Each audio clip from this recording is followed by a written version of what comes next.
So uterine atony,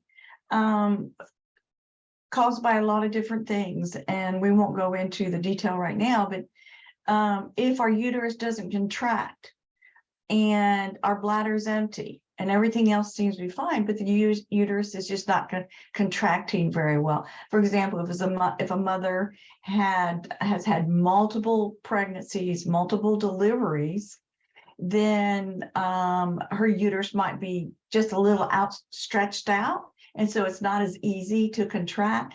We usually, what we do for every client is during that third stage, when the baby's been delivered and we're waiting on a few more contractions for the placenta to release itself. If we usually give, we've got oxytocin hanging, and we usually give a bolus at that time of oxytocin, because that is a uterotonic drug, a drug that causes the tone, uterotonic, to contract, because when the uterus contracts, it causes all those exposed blood vessels on the inside of the uterus to constrict, okay? And that's what we want, because that reduces bleeding, okay? We want that blood to be shifted back into mother's circulation, okay? So oxytocin is one that we do.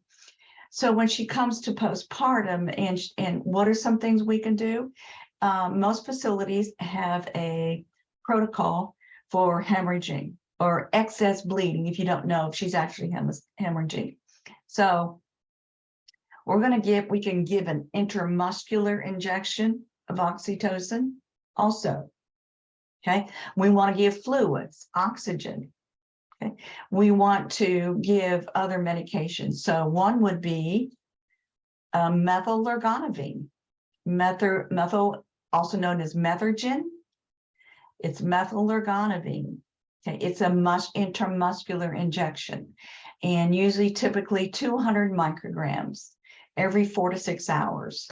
And that also will help that uterus to contract. Anytime outside of pregnancy, if a woman comes in because maybe she's in her 40s and she's just bleeding a lot, she's got fibroids and she's got excess bleeding, we'll bring her into the hospital, and we'll actually do a DNC, clean out her uterus, and we give her methylergonavine to help all those vessels contract. So it is probably the secondary drug we choose.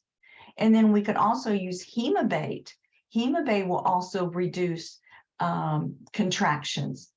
So you need to know those drugs. And I just added to the announcement for exam 2, the HESI, where's my book?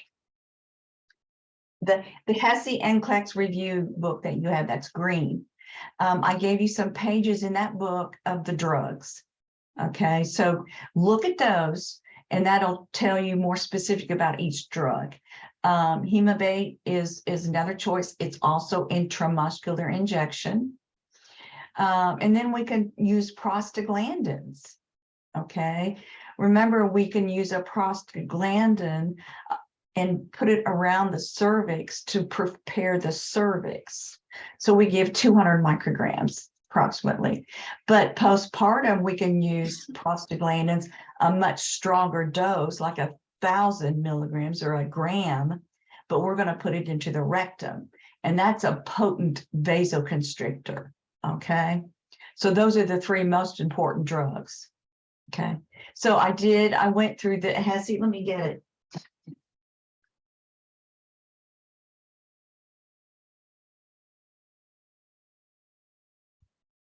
And this also is in preparation for your HESI, but the HESI NCLEX RN, yours is probably green.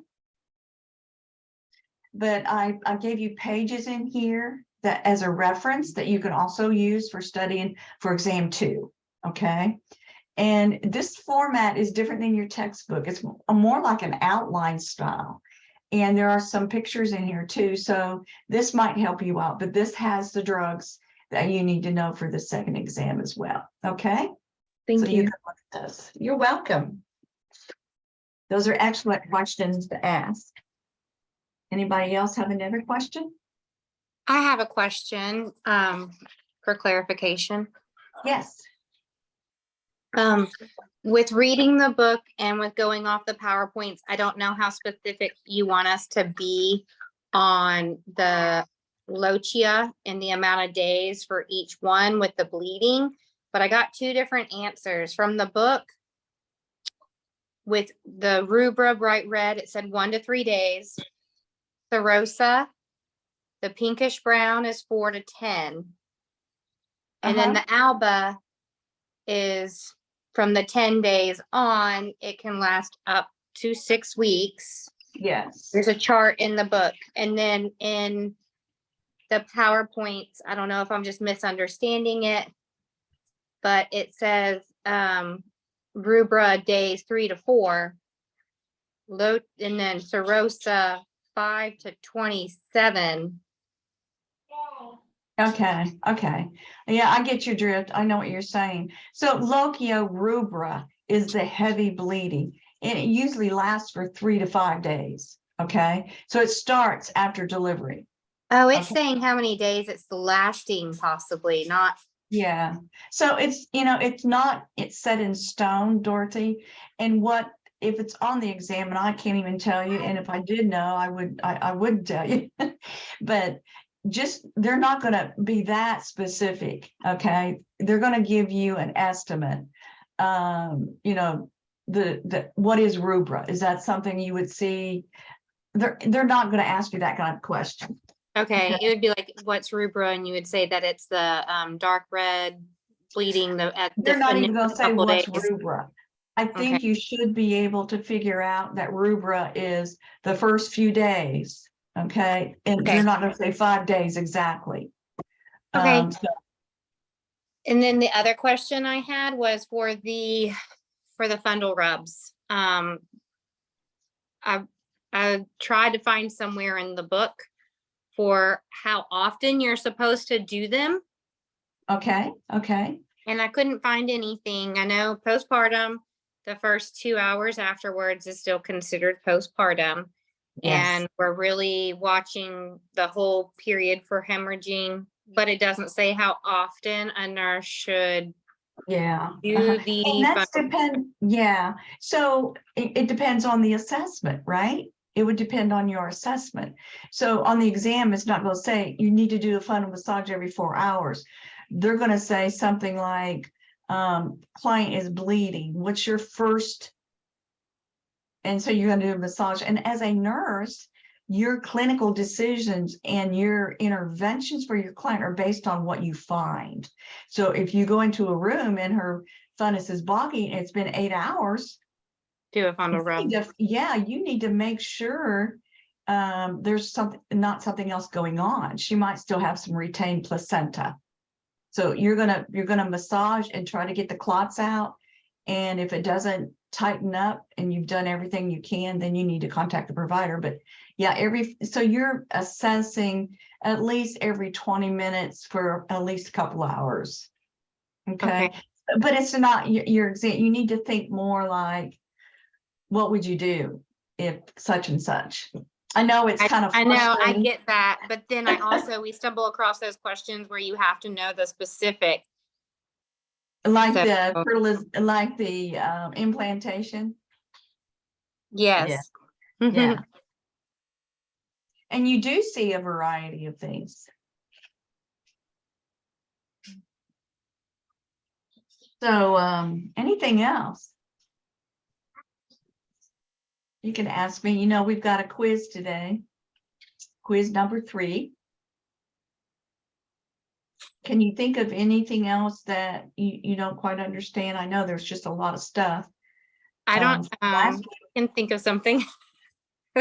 Everything from week 5, it goes into hypertension, it goes into preeclampsia, it goes into, we completely switch to where we're going into all the difficulties of like a high risk pregnancy.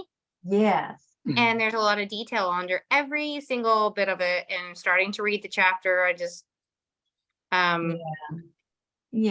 I know we're going to be a lot of stuff over it today, but is there like something when it comes to like preeclampsia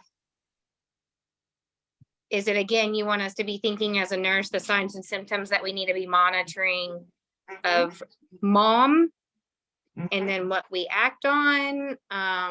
Exactly. Okay. If you think in that way, what do you see? What are some cues? If you read a question in the same way with a question, what are you seeing in the question? Does it give you some ideas of what could be going on with this client? And then look at your options below. With preeclampsia, I thought one of the signs swelling, like the mom retaining a lot of water. It can be, yes. Edema, absolutely. Okay. We tend to see it as it progresses, not necessarily initially. The most common symptom or complaint from our clients is a headache or visual changes. That is one of the most common symptoms for the client, is a headache.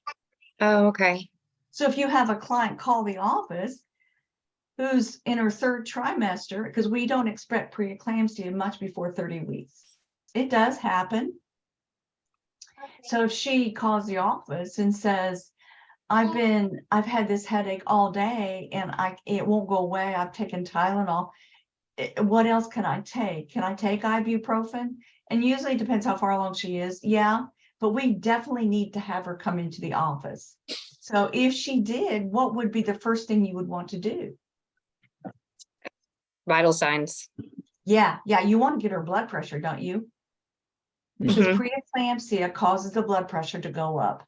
Okay, you definitely want to get, so with a headache that's unrelieved by Tylenol or acetaminophen, you definitely want to get a blood pressure, and if it's high, at that point, she probably has preeclampsia. Okay. Okay. Can So you have recognize- preeclampsia and hypertension at the same time?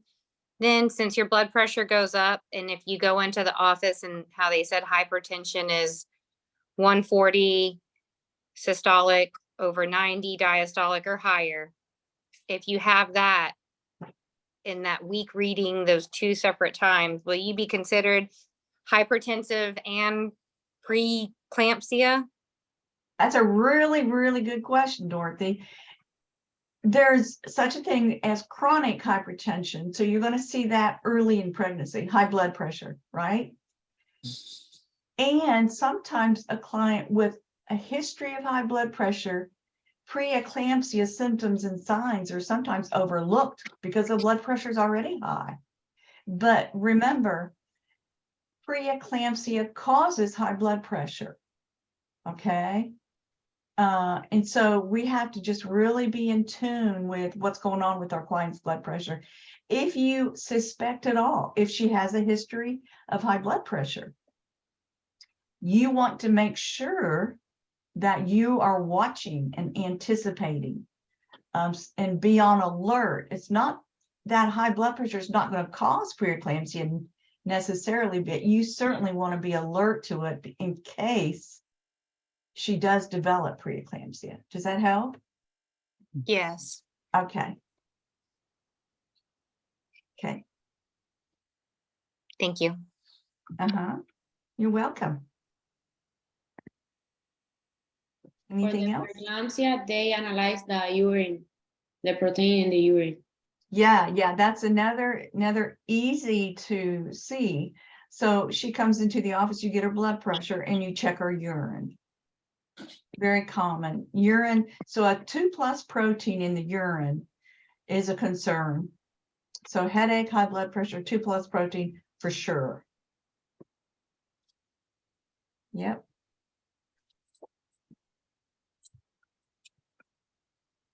Hey.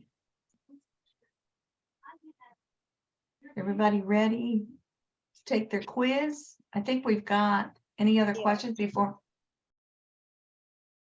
we get started? Baby blues is the first 2 weeks, right? And longer than that would be postpartum depression. Yeah, usually. Yeah. And usually then the hallucinations and a little more that extreme. psychosis. So your psychosis is going to be, and that can occur anytime. Right. just because you have depression doesn't mean you're going to go into psychosis. Okay. And psychosis, we're going to see in those clients with a history of bipolar. Okay, so we'll see more Okay, like yeah, more or maybe a really young, just some kind of emotional vulnerability already. We Okay. would see, we would expect more of a psychosis. got it. Thank Okay. you. Any other clarification?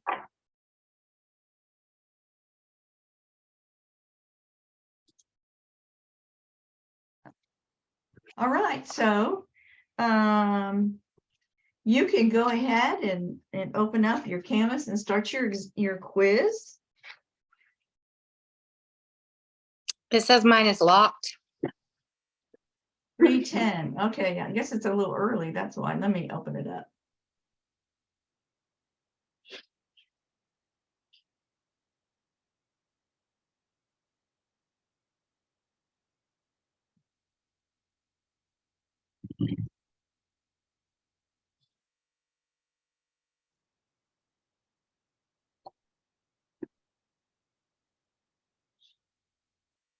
Okay.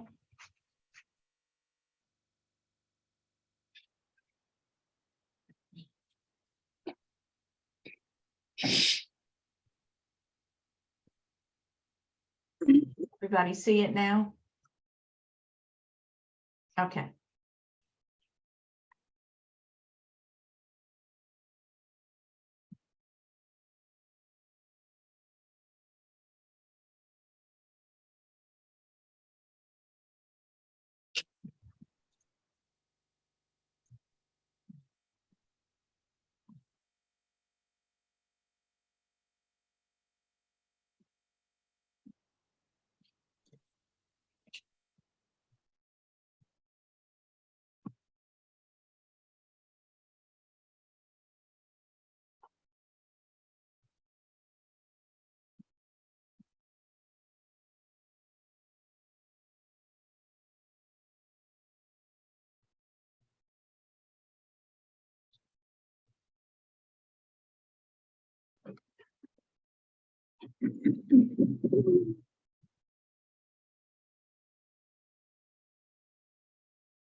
Okay.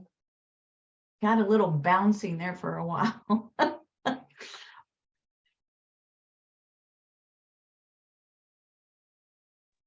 Are you wanting us to join the breakout rooms when they pop No, I up? wasn't. It was, I was just setting them up. I didn't want them to open and push you into them. All right. So do you feel like that quiz was fair?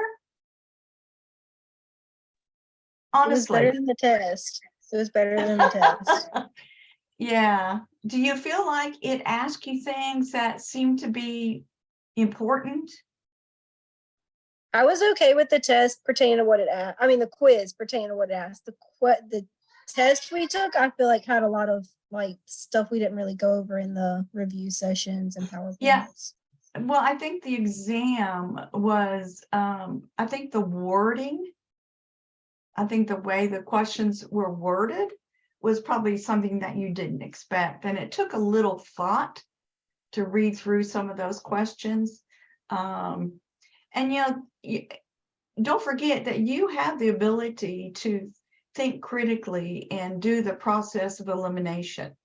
If you know a question is not true for sure, then don't I mean, if you know an answer is not true for sure, well, you're not going to choose it, right? If it's too specific, it's probably not the right answer. Okay. If it's too specific, it probably isn't the right answer. Now, not always, but it probably isn't. Devon, if you want to join the breakout room, and let's see.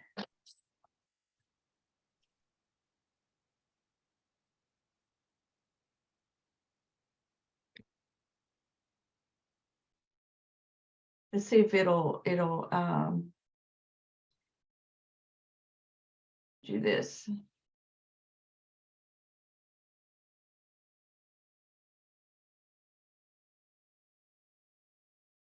There, so go ahead and jump into the breakout room. Okay, Devon, and you can take your quiz. All righty. So any questions you wanted to ask me about the quiz? Now, I can't tell you, don't ask me about the particular question, but any concept that maybe you didn't quite understand how to answer a question. Anything you're unclear about from that? Because, 5 of them were from last week content, right? 2 of them were new. Okay. So speaking of exam 1, if you scored less than a 78 and haven't set up a time with me, I really would like to go over the concepts from exam 1 with you. And see, it's not just about knowledge that I want to talk to you about. It's about maybe how you take an exam, what maybe you were experiencing during the exam, what bothered you, were you anxious? Did you speed through it? Things like that, that sometimes will give you an idea. Wait a minute, I didn't think about that. Maybe why I didn't do well on the exam. So that's why I like to do one-on-one with you. So you can tell me what you need, and I can see some things. So, rethink, reconsider contacting me if you haven't already. Okay. So for this week, OB calculations, your second set and last, are due this Sunday. A lot of the students have already done them, so that's good. Your teaching plan, I sent you an example. I didn't fill out all of it down below, but I certainly sent you an example. You just kind of follow that and, change your mother's diagnosis. If you think of a different diagnosis other than diabetes or substance use, or whatever, if you have one that you would like to do, that's fine too. And then next week, your next exam is week 7. Okay, so week 7, nobody in here is from Centerville, right? No. Okay. So it'll week be 7, not next week, the one coming up, right? yeah, next week week? 7. Mhm. Okay. So starting Monday, we're having review sessions scheduled with the instructors. There's 7 of us, so there's 7 different options you have. Each instructor might do something different with you, okay? She's not going to cover everything unless you ask her. Okay, we are, and I posted the first one, I posted to the announcements on exam 2 study sessions and recordings. I put in the first recording from Professor Perankovich, and she's talking about preterm labor, post-term, and then I forget what else, she's meconium stained, things like that. So I went ahead and posted that for you. And as I receive those recordings, I'll add to that same announcement. All right. So, and then I said at the beginning of class, if you weren't here, I'm going to start directing you to this book. And yours is probably green. It has the comprehensive review. And I sent you a list of pages that pertain to content for the second exam. And it's just a different kind of text, but there are also some review questions in there you could go through. And certainly if you start reading it and you still don't understand it, you need to let me know. Okay. I am going to have For the review announcement, when will the PowerPoint be opened? oh yeah, somebody said they tried to download it and wouldn't open. Is that what you said? Yes. Okay. I have to fix that. I'll have to Okay. fix.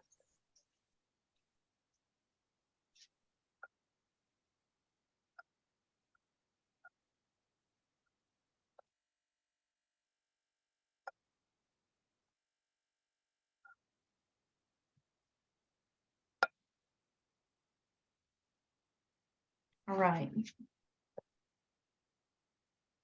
Okay. So I'm going to have my sessions Thursday and Sunday. I'm going to do 2 and probably do 2 different things. Okay. I like to do case studies because I can pull in the concepts that way. And that way it helps you in your thinking. Okay. All right. What do you want to talk about first today? Do you want to talk about preeclampsia or you want to talk about something else? Professor, at what time are your reviews for the exam? Mine are Thursday at 7:30 or 7 p.m. I believe, and Sunday at 7 p.m. Thank you. Mhm. Karen, if you want to jump into a breakout room, you may jump into the breakout room. It's room 1 and take your quiz. You need to take it today, okay? Okay, you don't have to take it right now, but you do need to take it while you're on Zoom. But if you want to wait till after class, I can do that too. Okay? All right, so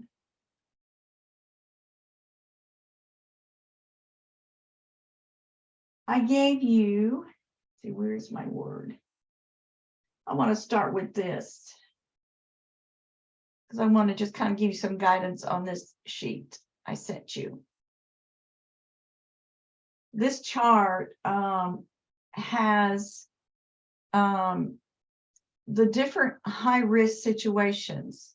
In other words, if you have a client who becomes pregnant, but she already has something else going on.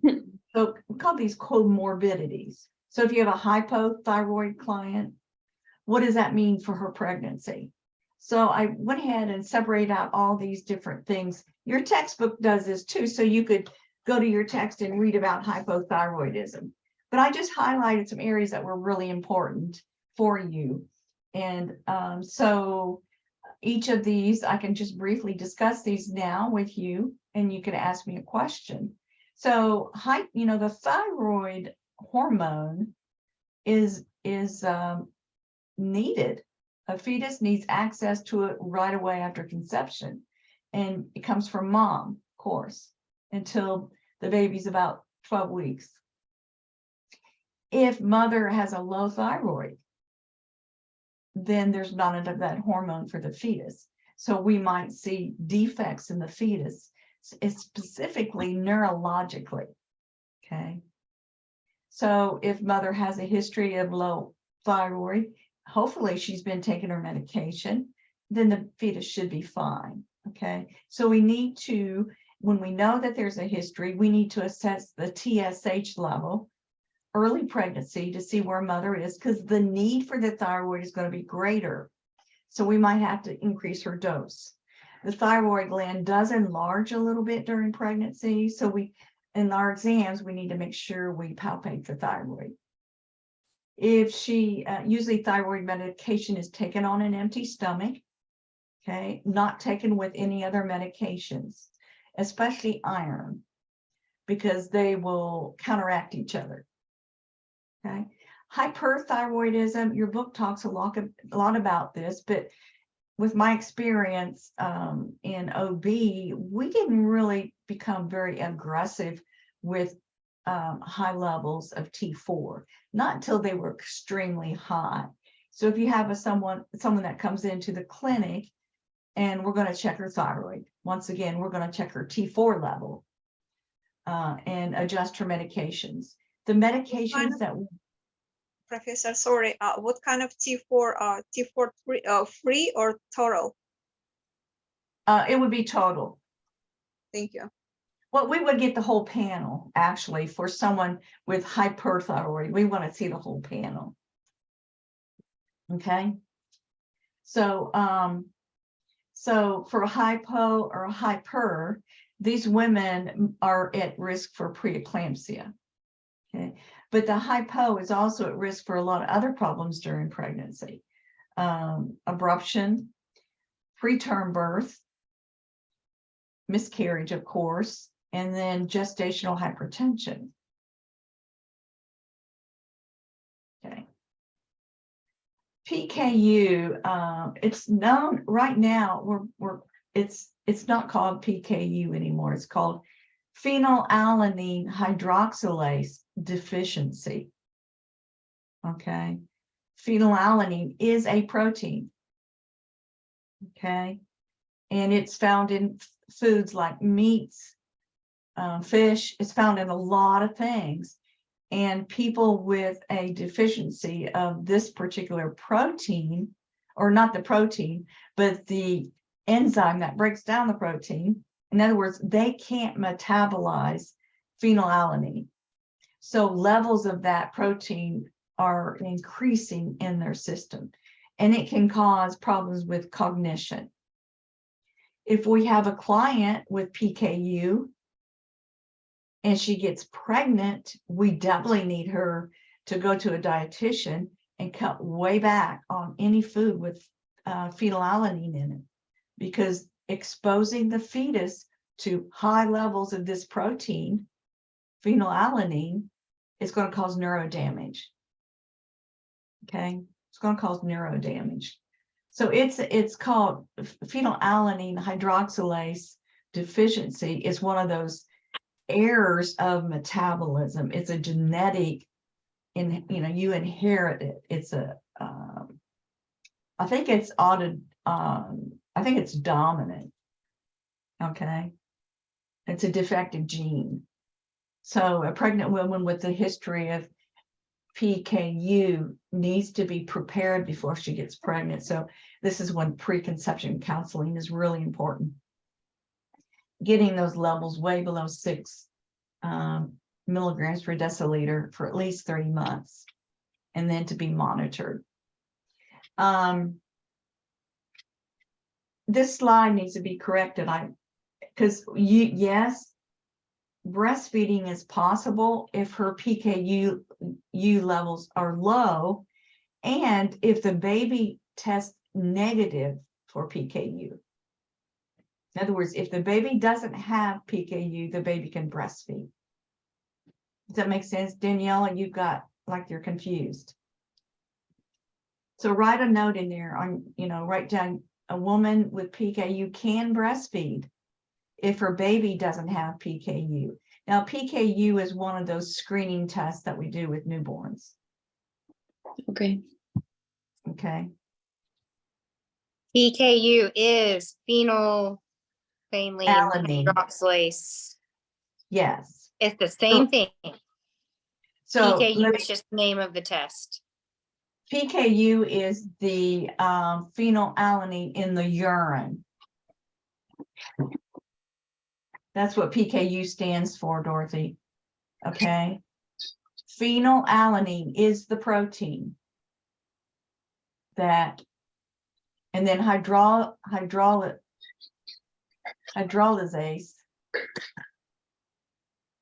is the enzyme that breaks it down. Okay. Is it, you said that it was called PKU and now it's called the long one? The Yeah, yeah. PAD? But you're going to need, yeah. But you're going to need to understand more phenyl. If they use the term PKU, you're going to need to know that as well. Okay. Phenylalanine hydroxylase. The PKU is phenylalanine found in the urine. That's what the PKU stands for. Okay. Phenylalanine hydroxylase is just explaining the enzyme that's needed for that protein. Okay. It's not as complicated as I made it sound, I know.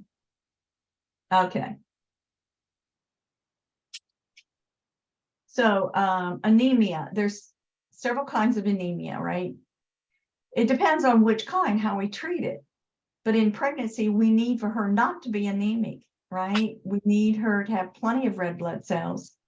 Her body will make more during the pregnancy, but if she has iron deficiency, she's not going to be able to make as much. Okay, so we have to supplement her with iron. If she has another kind of anemia, like a folate anemia, we need to give her more folic acid. So with anemia, we just need to make sure we diagnose the anemia and treat accordingly. And remember, iron and thyroid medication don't mix. Iron doesn't mix with a whole lot of medications. Okay. Epilepsy in pregnancy. Epilepsy is a seizure disorder, so we can use the term seizure disorders.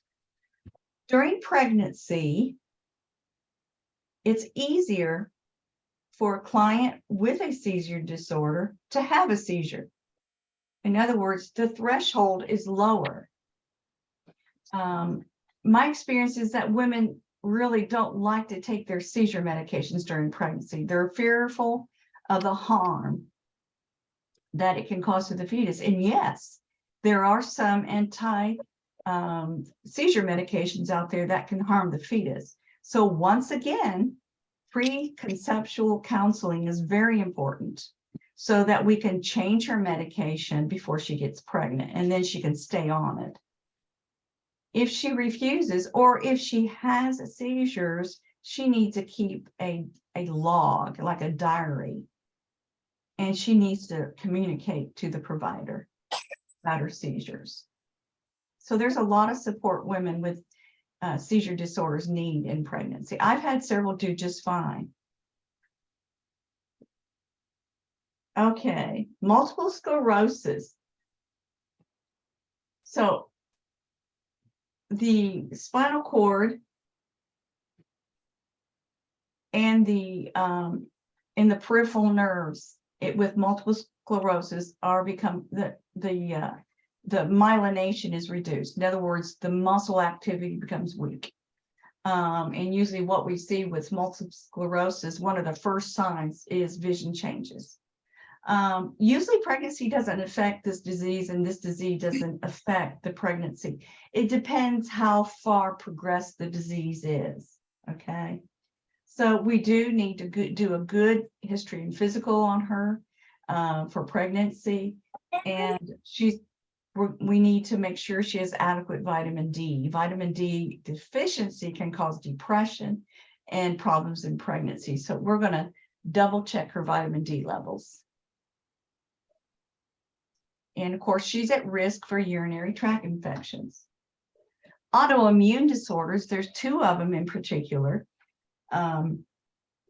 Lupus is a collagen vascular disorder that affects lungs, or it can affect the kidneys, or both. This population of clients are susceptible to blood clots. So what we usually do is put them on a low dose aspirin and at least a gram of folic acid to support their pregnancy. These women are at risk also for preterm birth, preeclampsia, stillborn, interuterine growth restriction, and it's all about the vascular aspects of lupus. So with lupus and myasthenia gravis, both of the autoimmune disorders, during pregnancy, they usually feel pretty good, okay? Because during pregnancy, remember, the immune system is very quiet. But postpartum, lupus symptoms and signs might flare up, as well as the myasthenia gravis. So myasthenia gravis is another autoimmune, and this one is the joint, the myoneuronal joint, which is between the muscle and the nerve. These have inadequate acetylcholine, so the muscles can't contract as easily. So with myasthenia gravis clients, you're going to notice if their disease is very well progressed, they're going to have facial weakness, facial muscle weakness, plus respiratory issues. Okay, so keep that in mind, because with the newborn, that newborn might experience like a transient respiratory difficulty, and it's because of the myasthenia gravis. Okay, so we have to be alert to that. So we also have to be careful what medications we give to her. We're not going to give her any medications that are going to reduce muscle activity. So magnesium sulfate reduces muscle activity. It relaxes the muscles. So we're going to avoid giving that to our MG patients.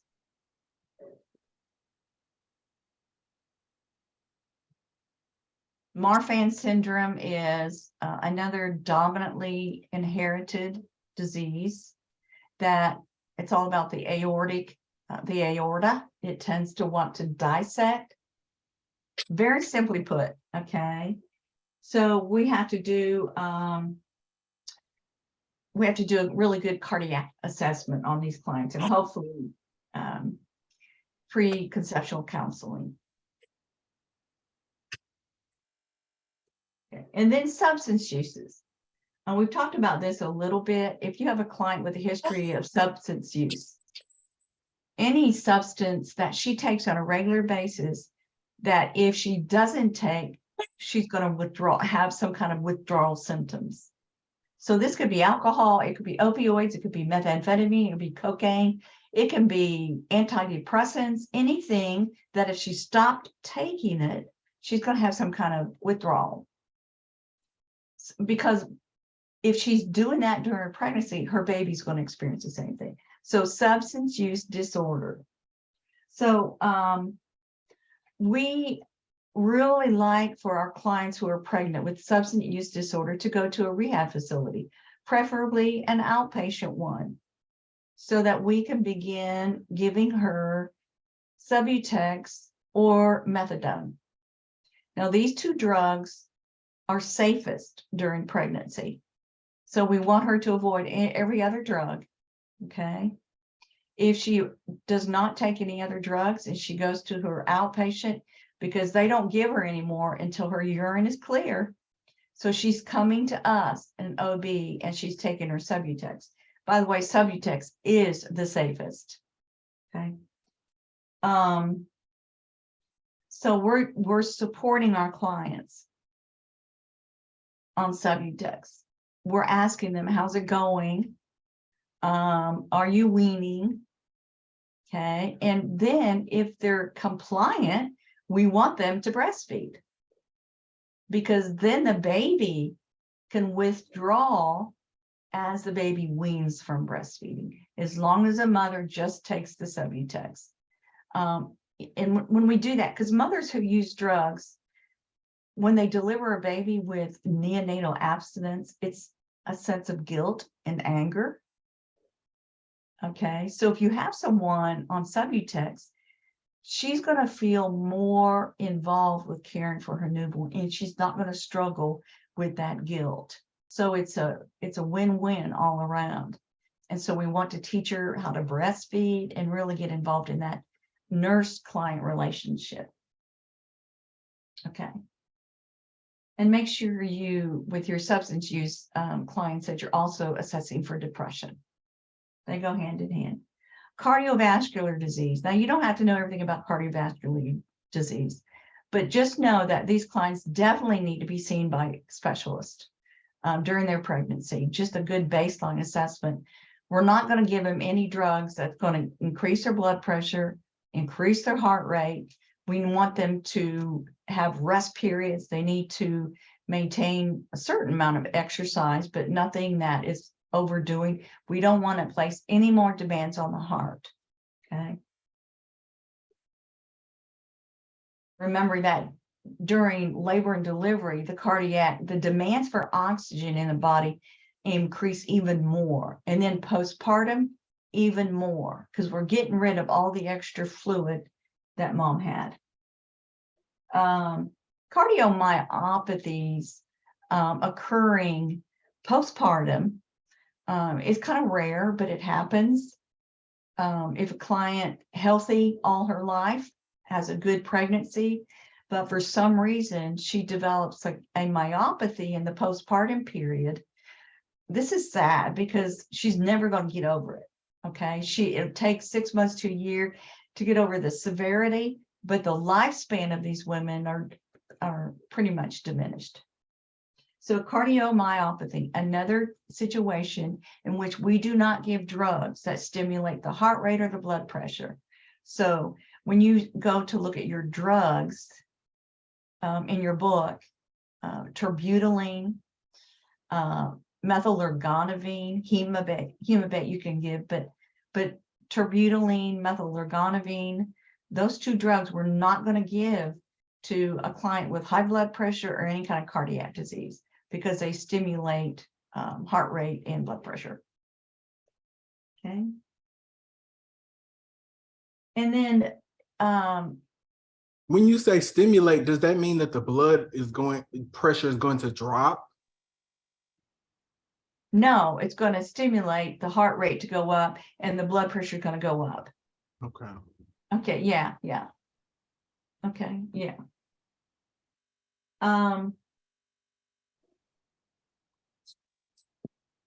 Valsalva maneuver. Who knows what we mean by Valsalva maneuver?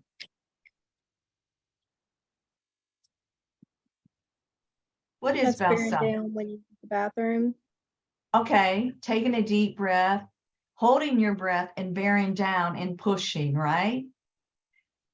That is what we call closed glottis pushing. It's a no-no during labor and during that delivery, during the second stage. We want our mothers to have open glottis pushing.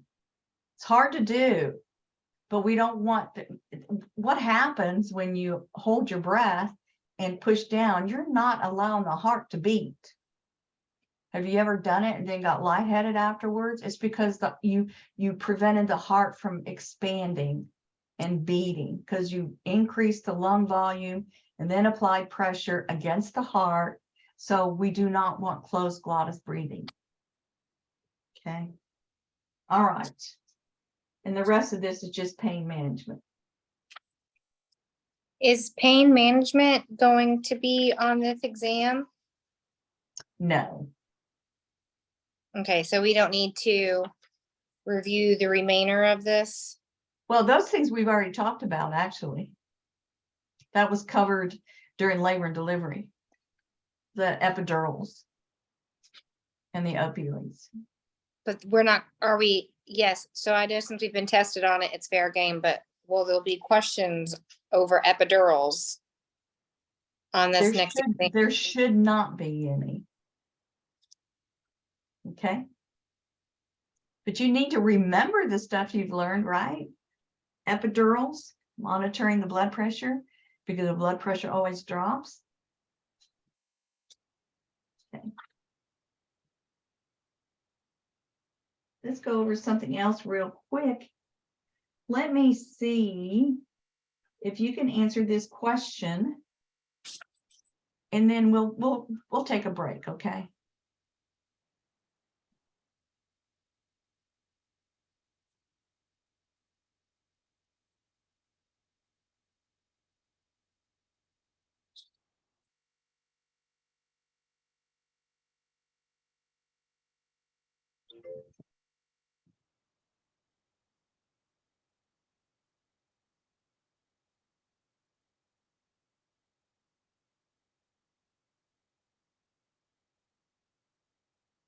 Somebody explain to me what is going on with this client. What are some cues? All right. Okay, you see a heart rate of 130. Okay. What else do you see? The pressure blood is low. pressure Blood is really pressure is low. low. Blood pressure is low. Okay. She's What lying else does it fine. say? What other information does it give you? She's lying Lying flat on her flat. back. Okay, she's lying flat on a backboard. What else? She's 36 30 weeks pregnant. Okay, so she's 36 weeks pregnant. What And else? she had an accident. Yeah. One more thing. She's not hurting. Yeah. No pain. Okay. So what do you think's going on here? The placenta, abruptio placenta. Okay. Abruptio placenta. Well, if that's a motor vehicle accident, then the placenta, if she got hit hard, it could have been tearing off the walls of her uterus, which would cause her internal bleeding with the heart rate to increase, blood pressure to drop. Yeah, so it's almost as if she's going into shock, right? What else could be happening?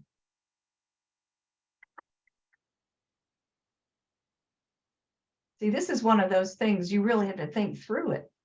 Maybe she lost the baby. Bleeding internally. Yeah. Bleeding internally. Does it hurt to bleed internally? No, No pain? abdominal pain. Okay. I think it She's not having any pain. It just doesn't state it. It doesn't state what? She has no pain. It doesn't state, I mean, she denies any complaints. So I guess that means that, I guess that's what the question is saying. Denying any complaints means she's in no pain, in other Right, words. Yeah. So she's not hurting. So does mean, abrupto placenta cause pain? Abrupto placenta causes pain, yes, because it's quick, but just, I don't know what the word is. There's so many of them. Just the placenta detachment, whatever it is. I read over it and I tried to look at all of it. Because the abruptio placentae is life-threatening. But when Yes. it's just detaching and it shows different placenta, partial, complete, marginal. Right, yeah, It's one yeah. of those is what I'm saying. I don't know which one. That's what my guess is. Okay, so you're saying abruptio placenta, and that's Not very realistic. not abruptio, but one of them Okay, is something with the placenta becoming detached, whatever that one is. okay. They're all the same. They are? As far as for this class, it's all the same. Okay, then I guess that's what I'm going with. Okay, she says abrupto placenta or placenta abruption. Well, anybody else have any other ideas of what could be going on? Keep reading it until you figure out something else that's going on. She's lying flat on her back, so she's putting pressure on, or the baby could be putting pressure on the vena cava. Absolutely. That's what's going on here. So if that's the case, and the reason is because she's not hurting. Okay. But she is 36 weeks pregnant and on a backboard. What would you do? Put her on her side. On the side. Okay.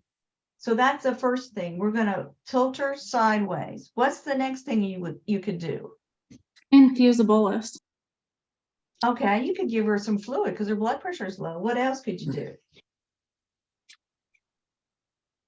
You could After do you more do than that, one you thing check at a vital. time. Okay, get her vitals. What about palpating her abdomen to see if she's having any contractions? Mhm.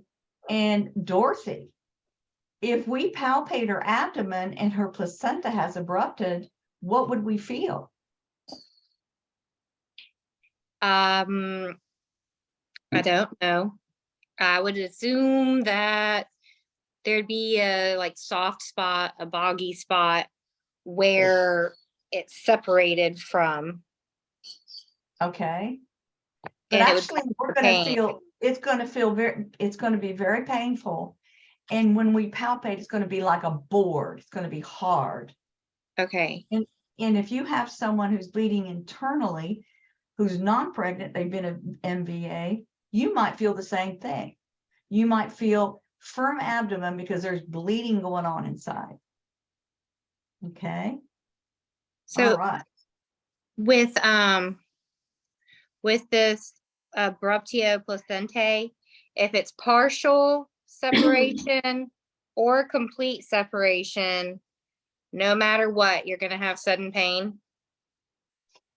Good question. And that's kind of, that's not something we stress in this class, but I can explain to you that sometimes we will have clients come to the office late in their pregnancy, and what we see are vascular lakes. So just very small portions of the placenta are beginning to pull away. So we could see some pulling away, but if the mother's not bleeding and the fetus is doing well, we're just going to have her come back to the office probably twice a week to monitor that abruption. Okay. So it's But still an eruption. yes, it's still because it's pulling away. Yeah, we Is it still refer it to painful? it as abruption. Not always. No, it depends on the size. Okay. But for the purposes of this class, we're talking about an abruption that's occurring during labor. Okay. Okay, so this abruption, when we talk about it, is during labor, not like leading up to labor. Okay. Yeah, and that's one way of looking at it. Okay. But yes, there can be a partial abruption and there's bleeding going on, and yet she's not having any vaginal bleeding because it's hidden. But we Mhm. can't see it. We can see it on an ultrasound, and we certainly want to monitor it. Okay. But if it's a complete abruption, I mean, if it's a complete pull away, then the fetus is not getting any blood flow, not getting any oxygen, and there's massive bleeding going on. Vaginal, internally, and it's life-threatening. What are some signs of shock? No matter what that shock is, whether it's massive bleeding, cardiogenic shock, if the heart stops, pulmonary embolus, if the lungs are blocked, what are some signs of shock? Now, Dyspnea. okay, shortness of breath. What else? Is it pale and clammy? Yeah, pallor, clammy skin, Tachycardic. tachycardia.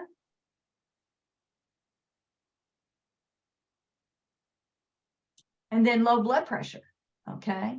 So in this situation, she's tachycardic. That's high even for a pregnant woman. And she's certainly hypotensive, but she's not complaining of anything. So we're making an assumption, basically, she's not really going into shock. It's just she's laying flat on her back. Okay. All right.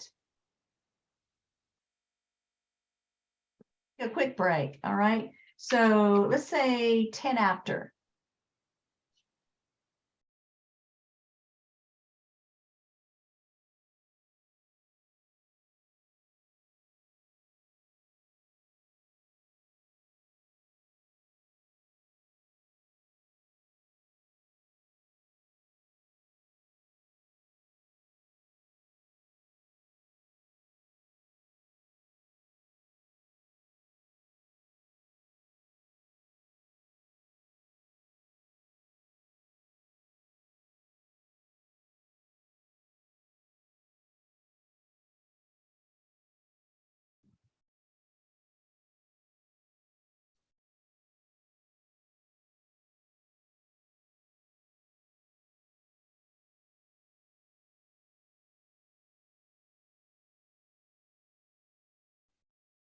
Okay.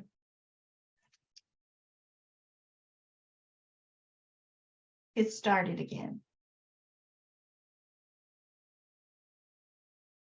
So now we have a 24-year-old client. She's 32 weeks pregnant and she's coming in for a prenatal visit. We're going to do an ultrasound. We're going to get her weight and her blood pressure, ask her how she's doing. She has gained a total of 25 pounds for this pregnancy. Is that good or bad? Bad. How many, what's more ideal, would you say?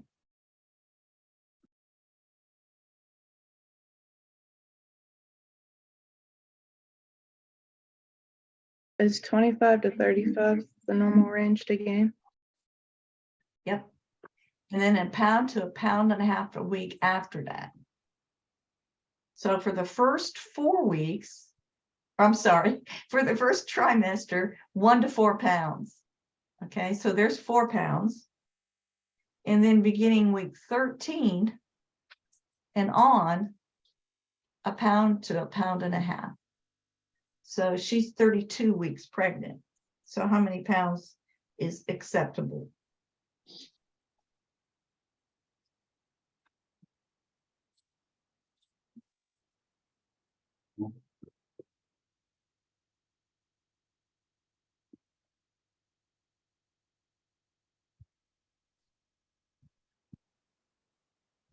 It's okay, isn't it? So she could gain as much as 28 pounds. Okay. That's how we kind of get an idea how much she's gaining, if she's gaining too much. Okay. So we take her blood pressure. Is it high? Yes, it's high. So 148 over 86, 140 over 86. Now you don't have a history on her, on this particular client. You don't know if she's been high since day one, or this is a new high. But either way, is this gestational hypertension or is it preeclampsia? What are some cues that you would need to see to diagnose her or to suspect that as being preeclampsia? Headache. Headache. What else? Protein in the urine. Protein in the urine. When did the hypertension start? Yeah, that's a good question. So when did it start? Good question. So why are you asking that question, Mindy? Because hypertension with preeclampsia usually begins at about 20 weeks gestation. Not always. Not always. It does say in our book, actually, it was saying that usually if hypertension begins 20 weeks or later after pregnancy, it's more linked to preeclampsia, not the high blood pressure. I remember Okay, reading so- it on there. Okay, so that might be a trend that you see, but keep this in mind. In order to diagnose it as preeclampsia, you've got to have one other sign. Okay.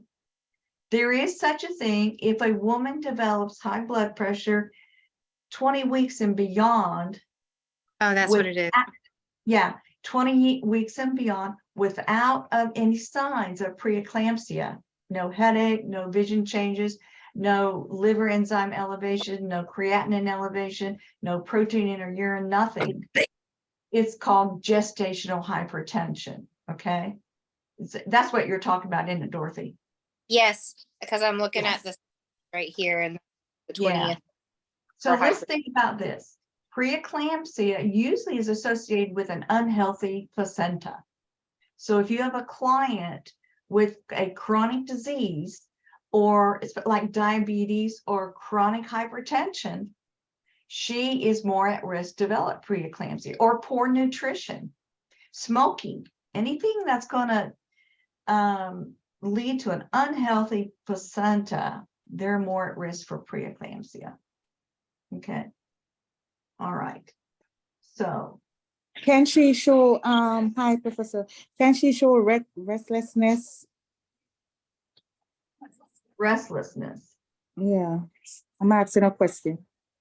Okay. So if she comes in and has restlessness, that's Yeah, not usually necessarily a sign of preeclampsia, but okay. it's certainly something you want to ask more questions about. So what are some good questions you would ask? Why does she look so intense, confused, anxious? Okay. Yeah. And you would just go from and there. yes, yeah. She might be upset because Right, one that's of her what I was child going to didn't do tell well you on an too. exam. Yeah. Okay. Yes. Okay. All right. So we're saying that you're suspecting because we saw protein in her urine and she has a headache. So what labs do you think you need to draw? The nurse needs to draw some labs. Urine sample? What? No, we're saying urine sample. Okay.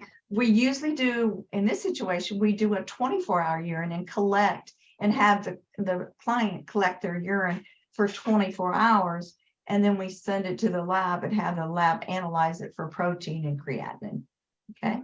What else? What other labs would you want to know? AST and ALT. And what are those, Dorothy? It deals with your kidneys. Liver. Yeah, those are liver enzymes. And so if preeclampsia is causing damage to the liver, you're going to see the enzymes elevated. Good. What else? What other labs? So we have a urinalysis and we have liver enzymes, or also called liver function test. What else? Creatinine. It says right here. Creatinine, yeah. And what is that? What's that an indicator of?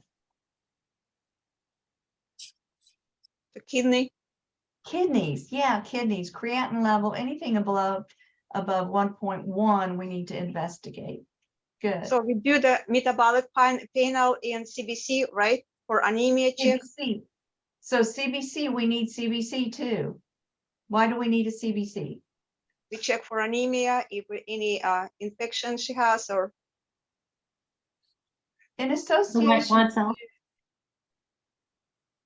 preeclampsia, we're going to check platelets. platelets. We Yeah. want to know it because of the liver. Okay. So if her platelet level is low, low platelets, then we can further verify it's preeclampsia. Okay. Anything else you can think of lab wise? Okay.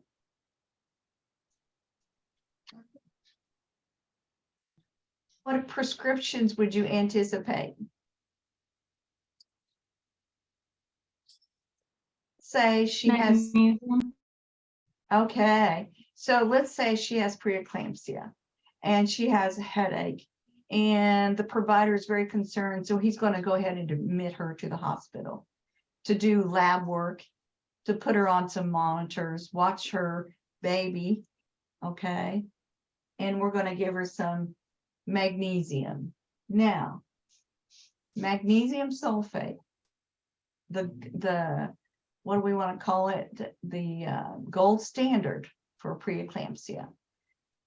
understanding this drug and what it does helps you understand and be able to assess your client who's been admitted for a preeclampsia. Okay. So it is a central nervous system depressant. Can you think of any other drugs that are central nervous system depressant that make you relax and sleepy? And Narcotics. narcotics are central nervous system depressants. Okay. So it relaxes muscles, but it also reduces the excitability of the brain. Okay. So she won't have eclampsia. Okay. Some adverse effects. What do you think some adverse effects would be if you were infusing magnesium and she became toxic? Her levels of magnesium in her blood were too high. They're above 8. Respiratory depression. Okay. So now we have to think of, yeah, so now we have to think once again, toxicity. What does the drug do? It depresses. So we've got all the regulatory mechanisms slowing down, respiration, heart rate, level of consciousness. So lethargy. Okay. Would that put the body into the like respiratory acidosis or metabolic acidosis because of everything being depressed, and then you'd have to treat it? Yep. Another, If we don't intervene and stop that magnesium, we certainly would, and she certainly would go into respiratory acidosis if she's not breathing. Okay, good thought. But we have to intervene. So what do you think, common sense, what do you think the first thing to do if you walk into your client's room and she's receiving magnesium and you notice that she's just really out of it, her respiratory rate is 8? What do you think one of the first things you want to do is? oxygen. Stop the mag infusion. Stop What the about magnesium. assess? Yeah, do that first. Then you can do the oxygen. Assessment? Okay. I'm sorry, Karen, what'd you say? No, I was asking if you do like assessment or Well, you already know. You don't need to assess anymore. You know what's going on. You're going okay. to turn that magnesium off. Yeah. Go ahead and give her Okay. some oxygen, stimulate her, and call the provider. Okay. Yes. That's why we like to have a primary line and medications piggybacked into it. So in other words, at a higher up on the IV tubing, a primary line with nothing but LR or normal saline in it. That way, when we turn off the medication, she still has fluid. Okay, good. So now we've turned it off and things have settled down, and we waited until the magnesium level dropped enough, and then we restarted it at a lower dose. We're only giving her 1 gram every hour. She's alert and things are going well. So you're walking in half an hour later. What are you going to assess? What are your priority assessments now? Respiratory rate. Okay, respiratory rate, level of consciousness, I already told you, alert. What else? The central nervous system, what else? Deep tendon reflexes. Deep tendon reflexes. Yeah, that's part of the neuro system. We didn't talk about those before, but yeah, good. Deep tendon reflexes. Oh, Well, what's the vital level of signs, right? Vital consciousness? signs. Does she have a headache? Yeah. If she's in any pain from 1 to If 10. she's in any pain, okay, good. Okay. You might want to look at the IV site. So when you look at this picture, we already talked about this. I got ahead of myself.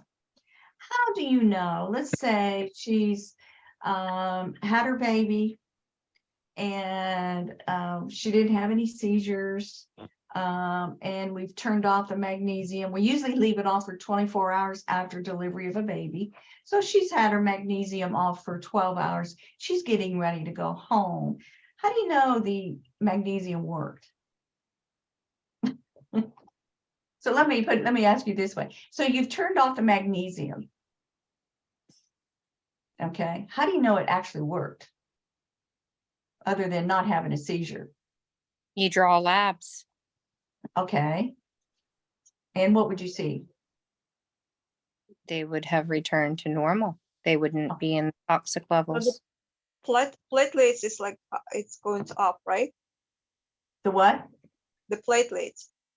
Okay, so the labs are normal, platelets are back to norms, the enzymes have lower norms, yeah. There's one other And concept. she's more calm and relaxed. Okay, definitely, things are over. Yes, right. Okay, so one other thing you would see is decreased edema. Remember we talked about during the postpartum blood period? pressure? What? Blood pressure? Yeah, that was part of our vital signs, yes. So, remember during postpartum, that placenta pulled away and the vessels clamped on mother's side, and all that uterine blood returns to mother's circulation. So she has a lot of volume to get rid of. And we talked about how she diaphoresis, she's going to perspire a lot and urinate a lot to get rid of all that fluid. Well, magnesium does the same thing. So she's going to be able to continue to release fluid. Her edema is going to be reduced, is another sign that things are being resolved. Preeclampsia can actually occur after delivery. Have clients go home and 3 days later, I have a headache. And it won't go away. I don't feel good. Well, we have to put him in the hospital and put him on magnesium. So it can actually occur after delivery. So that's why it's important to recognize the normalcy of giving magnesium. So you're going to see everything return to normal, decrease edema, okay, increase urine output. All right. Any questions about that?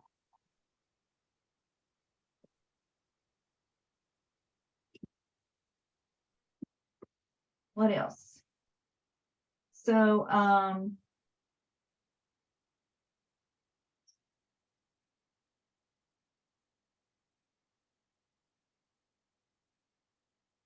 so here's a picture to describe it. So now I'm giving you the theory behind preeclampsia.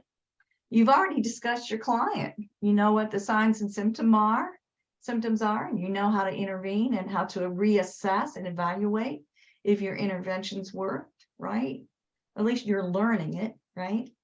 So preeclampsia, like I said earlier, it's an unhealthy placenta. Preeclampsia originates, as far as we understand, in the placenta. There is something that occurs, some kind of trigger that disturbs the lining of blood vessels, and they constrict. Okay, they constrict. So in this picture, you see that these blood vessels, the block in the middle is a normal pregnancy. See how wide that blood vessel is? Because we want blood flow from mother's uterus into the placenta to be as much as possible under the lowest amount of pressure, because that's supplying those fetal vessels. Okay. A non-pregnant woman, you're not going to see that. See, that's the one on my left. And then the one to the right is preeclampsia. It's supposed to be big and fat, but it's narrowed. Then there's a trigger going on there.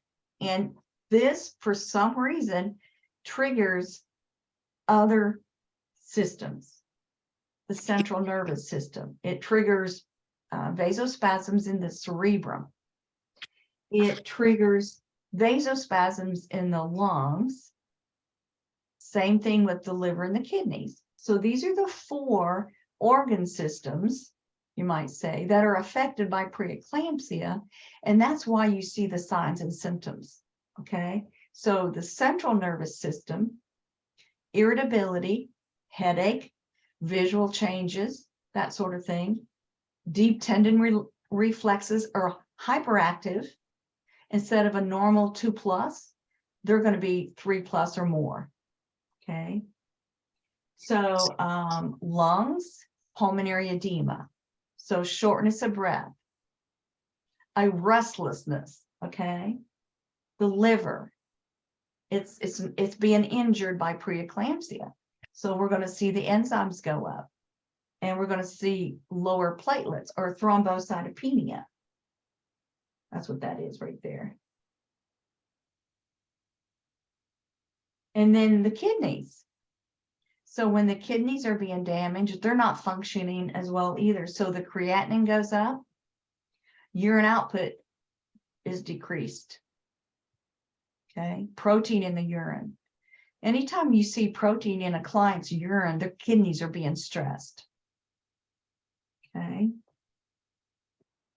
So serum creatinine greater than 1.1. When we talk about HELP syndrome, we're going to pull out the liver. Okay. It's the HELP syndrome is all about the liver. So with the liver and HELP syndrome, it's a severe preeclampsia. So you're going to see greater elevation of enzymes, epigastric pain, lower platelets, okay, hemolysis. So we'll talk about that later. Okay, so that's a bird's eye view, you might say, of preeclampsia.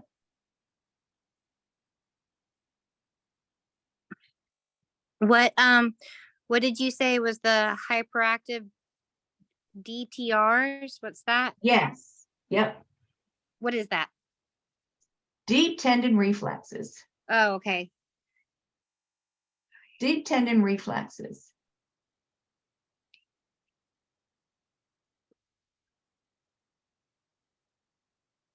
Let's see. Let me go in here.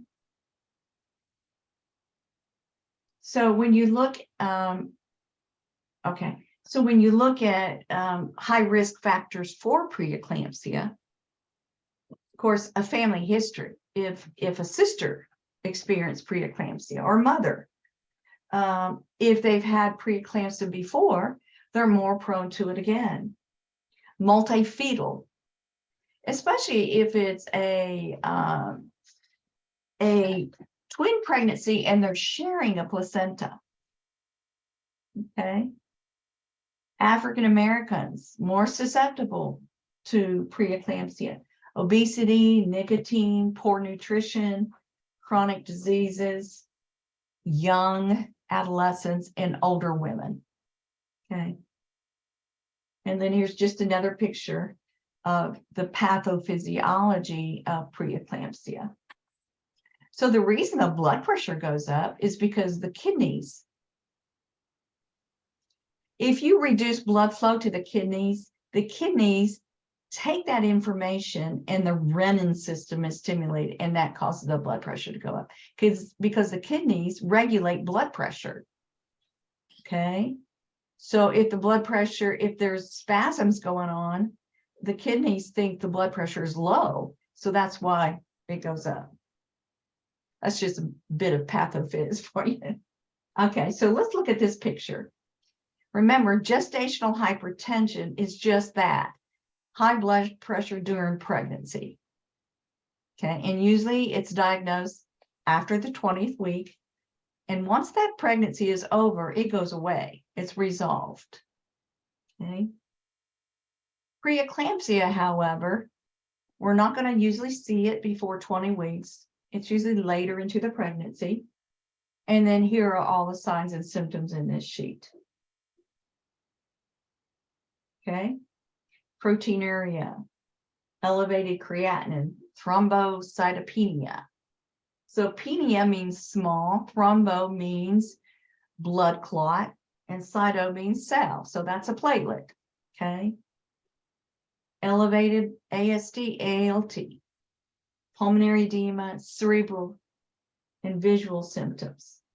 If she has a seizure, if we're not efficient, if we're not quick enough to recognize the symptoms, she can actually have a seizure, and that's called eclampsia. So during a seizure, does your patient breathe?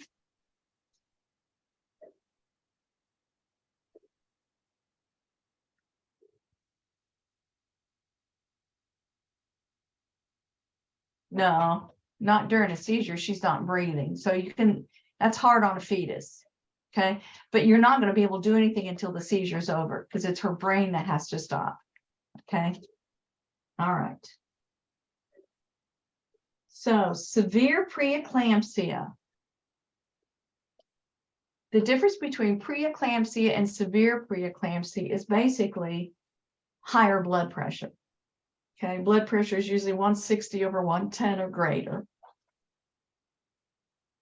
If we have diagnosed a client with preeclampsia and we're treating her, if her blood pressure remains elevated, we do give antihypertensive drugs. So labetalol, hydralazine, we can give those during a pregnancy to get the pressure down, because we certainly don't want her to have a stroke. Okay. So HELP syndrome then is severe preeclampsia. It's just another name. Okay, so high blood pressure. And then we see the liver damaged. Okay, so hemolysis, which is what? Breakdown of the blood cells. Yeah, breakdown of red blood cells. Okay, elevated liver enzyme, EL. And then low platelets. And then one more thing, epigastric pain. Okay, right upper quadrant pain, liver pain. Okay, liver pain.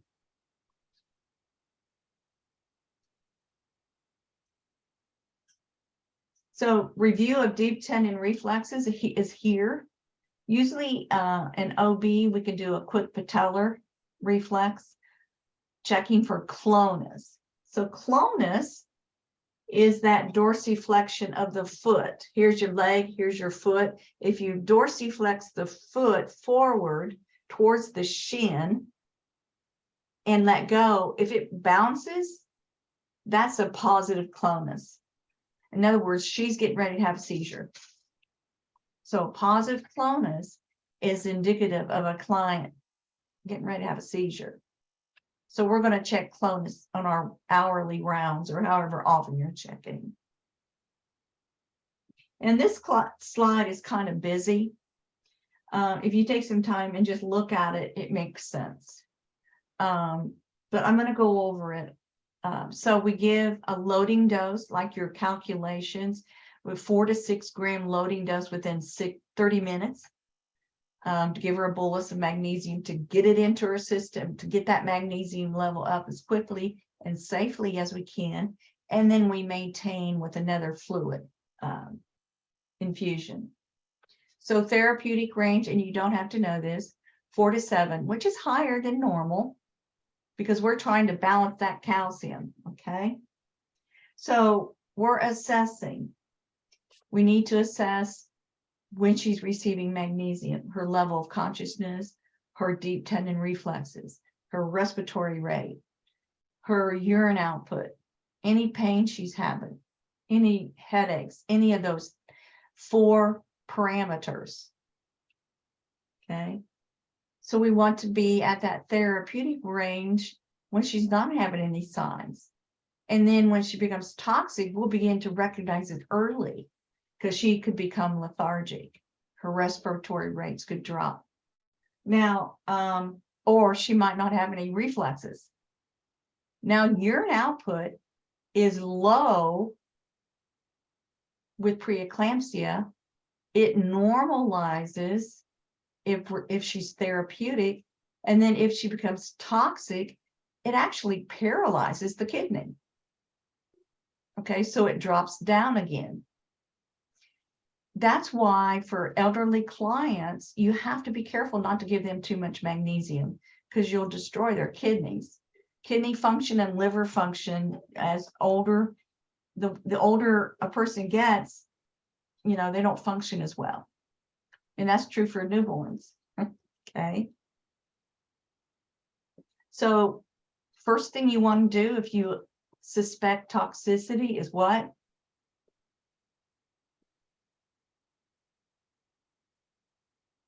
Do I hear anybody say? Stop the infusion. Stop the infusion. Yeah, stop the infusion. And then the antidote, it's rarely given because usually if we just stop the infusion and stimulate, we can wake them up.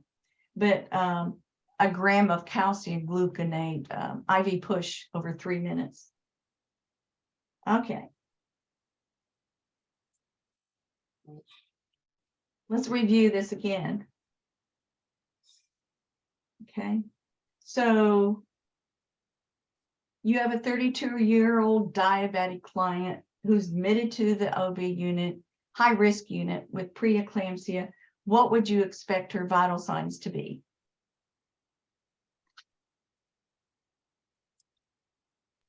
High blood pressure.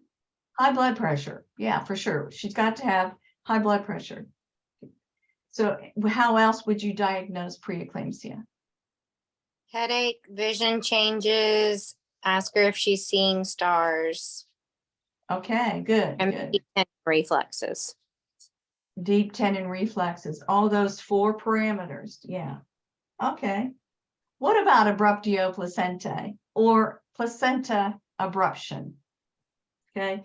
When it prematurely separates from the placenta, or I mean from the uterus. Okay. So yes, there are grades of release, but the most threatening, of course, is a very abrupt from labor or from trauma. Okay. Painful. Massive vaginal bleeding. Shock. Hypovolemic shock because of the blood loss. And a lot of times attributed to cocaine trauma. I haven't experienced it before. Possibly polyhydramnios, too much fluid. Okay,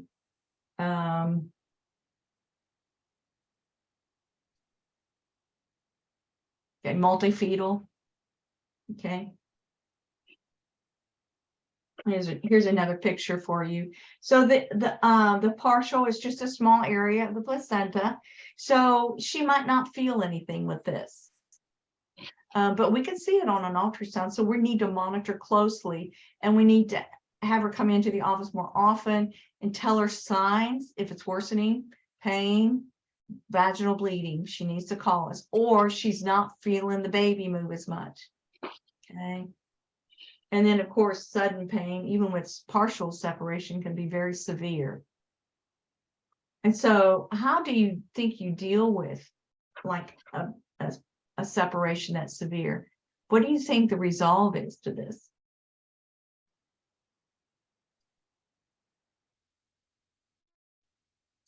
Isn't it Rest. like heparin and warfarin?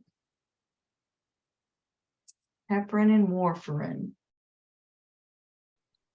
Well, that might fix mom, but what about baby? Sorry, I said that and it cut out.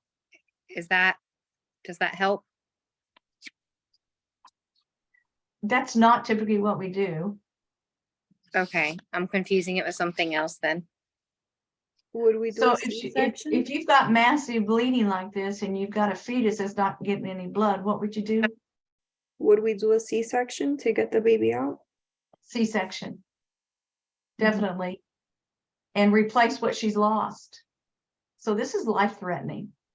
Okay, Blood life-threatening. transfusion. Pardon? Blood transfusion. Maybe so. Mhm. Certainly lots of colloids, crystalloids, colloids like albumin, hetastarch, those things. Okay. So what's DIC? That's what I was thinking was a DIC. Okay. Do you So give heparin and warfarin for a DIC? Are those part Okay. of it? Yes. Okay, so Okay, I was completely. that's Sorry. okay, but it does follow. So in OB, if there's an abruption, that's when DIC would occur, if it's going to occur, unless a woman has an intrauterine fetal demise and she doesn't know it, and things begin to slow up, that might cause DIC, but we typically see it from abruption if we see it. So DIC, can you explain what DIC is? Anybody? Who knows what DIC is? Isn't it where you're bleeding out, but then your blood is also clotting at the same time? Okay. Anybody else want to explain it? She's got the right idea. So disseminated means spread throughout the whole body, right? Intravascular means inside the blood vessels. Coagulation. Okay. So something triggers it. And usually it's an embolus, an abruption. It could be sepsis, a severe infection. It could be trauma. For OB purposes, it's an abrupted placenta. Okay. So it's triggered massive clotting first. It's also called consumptive coagulopathy because it everywhere clots, and so all the clotting factors are used up. There's no more clotting factors because they've been used. And that's when we see the massive bleed out.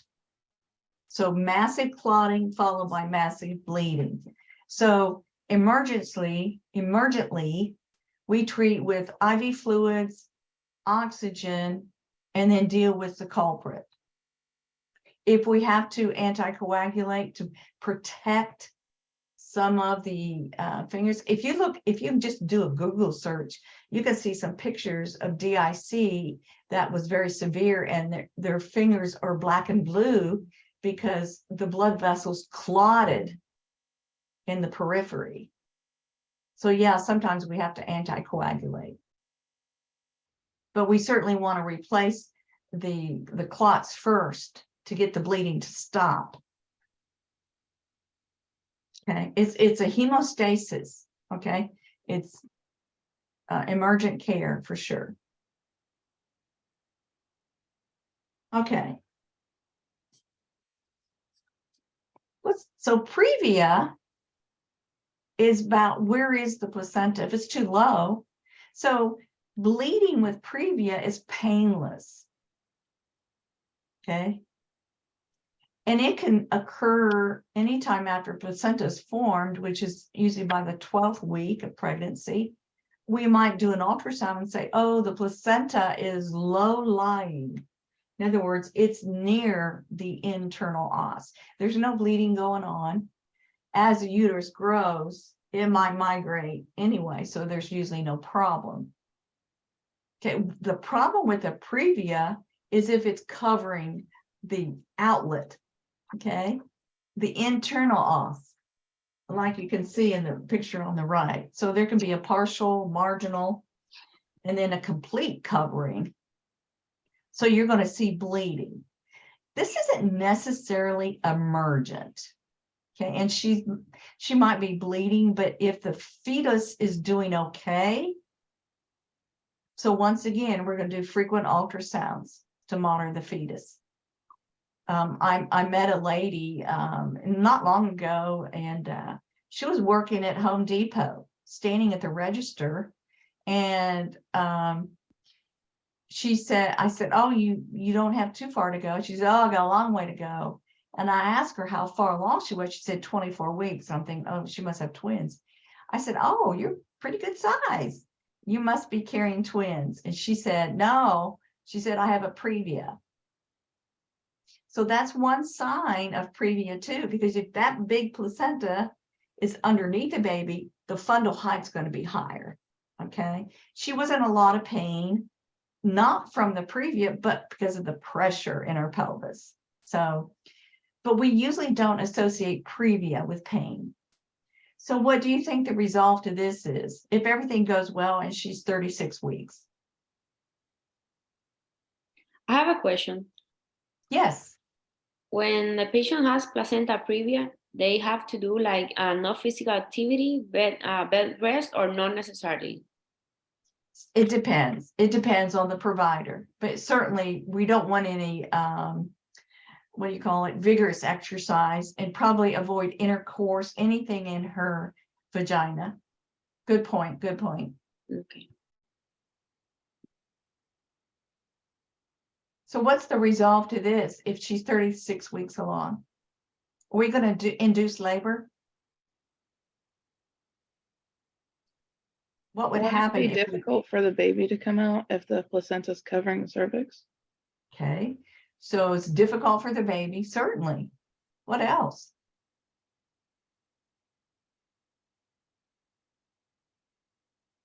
If she has a complete previa, the baby can't get out, right? But wouldn't there be massive bleeding? Yeah. Mhm. So we But have to then do she a have a C-section. C-section. That's what I was going to ask you. Yeah, C-section. Mhm. Okay. Okay, let's change subjects. A weak cervix, or a cervix that's open, a cervix that's incompetent, a cervix that's insufficient, a cervix that's too short.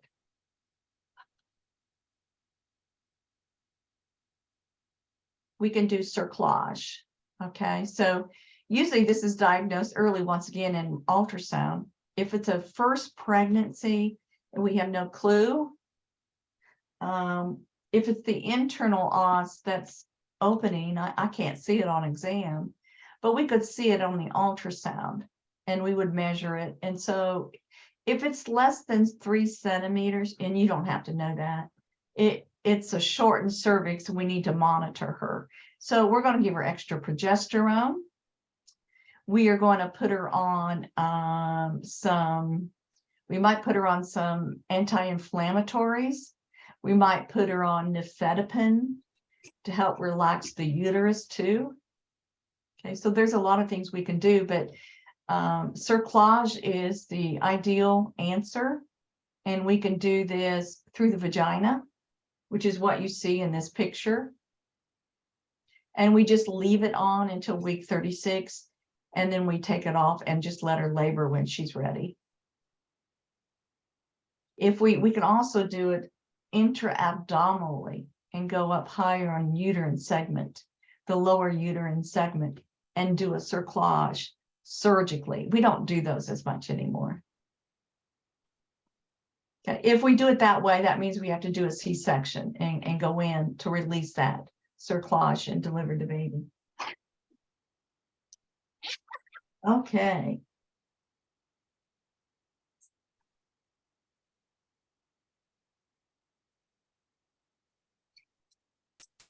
We're talking about things that occur during the gestational period, gestational issues, right? I left the answers on this one. So how do you know, now that I'm going to erase it before you see it, you probably already saw it. How do you know, what's the difference between hyperemesis gravidarum and nausea and vomiting of pregnancy? If you saw the answer, that's okay. So if you had a client come into the ER, let's say you're a nurse working in the ER, you've always wanted to work there. You don't want to have anything to do with cardiac, any OB stuff. You didn't want anything like that. You just want to be in the ER. Well, you got to know a little bit about everything if you work in the ER. Anyway, if you have a client come into the ER and she tells you she's pregnant, she hasn't had her first prenatal visit yet, but she's been throwing up for 3 days. She hadn't been able to keep even water down. And she's obviously dehydrated. You check her skin turgor. She looks washed out. What's the first thing you want to do? Start an IV. Start an IV, yes. Even if you don't know anything else for sure, you know she's dehydrated, so we need to get her an IV. Yeah, so if she says she's pregnant, what are some other things you think you need to do for her? So she comes in, she's pregnant, she's been throwing up. hadn't had anything to eat or drink for days and threw up bile and just a mess. And you got her IV started. What else do you want to do? Ultrasound. Ultrasound is a good thing. Check her vitals, Okay. of course. Okay. What else? Electrolyte balance. Okay, so what about electrolyte balance? Or maybe ask the patient if she has lost weight. Okay, I would do labs to check the electrolytes.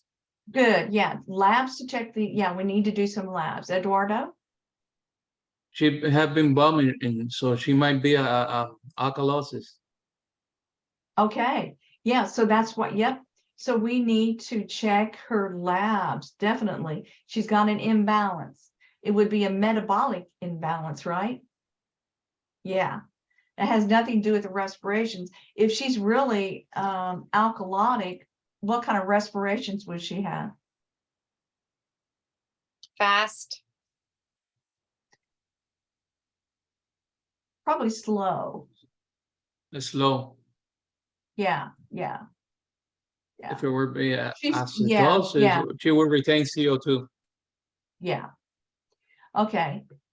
So we've got her and we're drawing her electrolytes and her potassium is low. So we need to infuse potassium through the IV, right? What is if the order was for 20 milliequivalents of potassium in an IV, how fast can we run that? Does anybody know? More than 1 hour? 10 MEQs and 100 milliliters over an hour.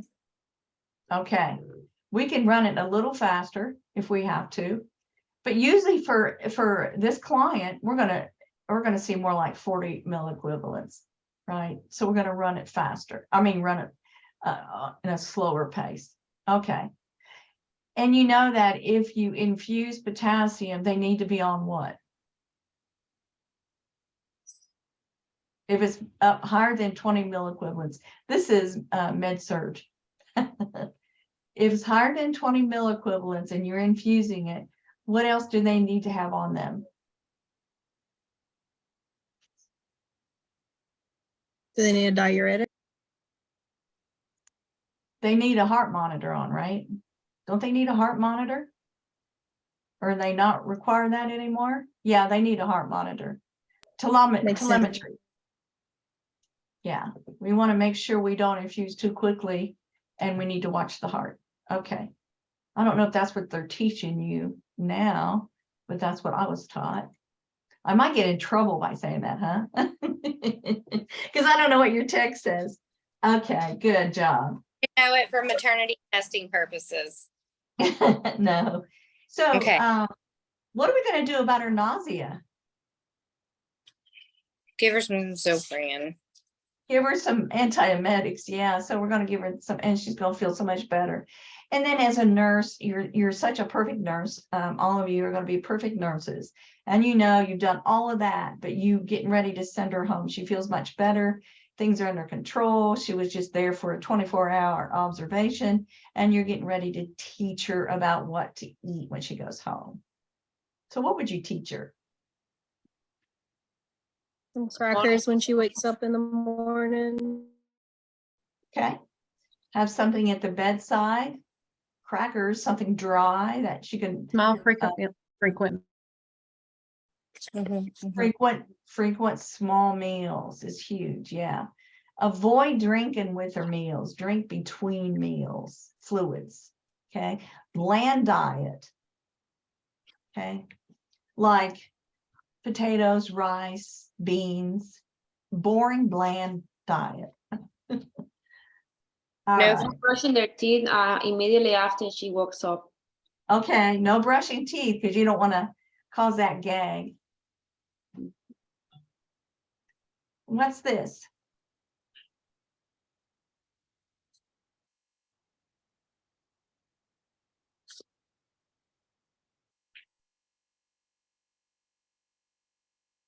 What's this a picture of?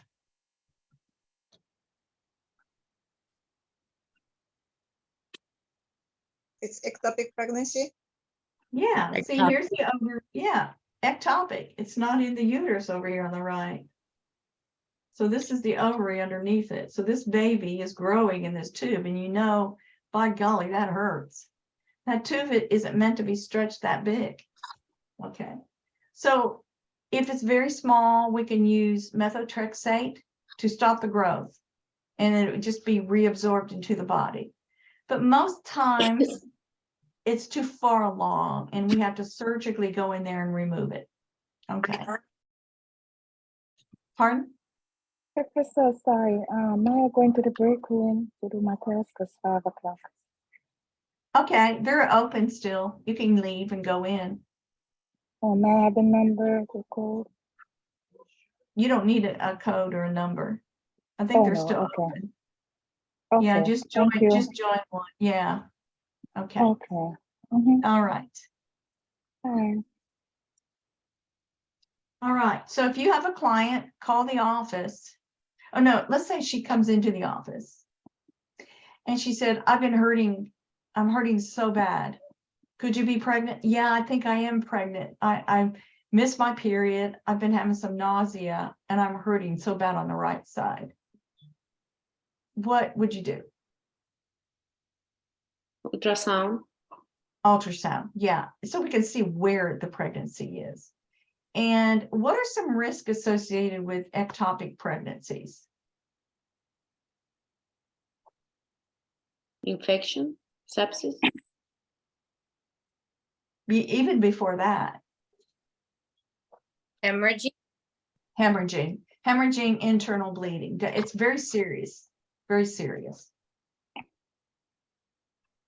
So speaking of bleeding, the different kinds of abortions.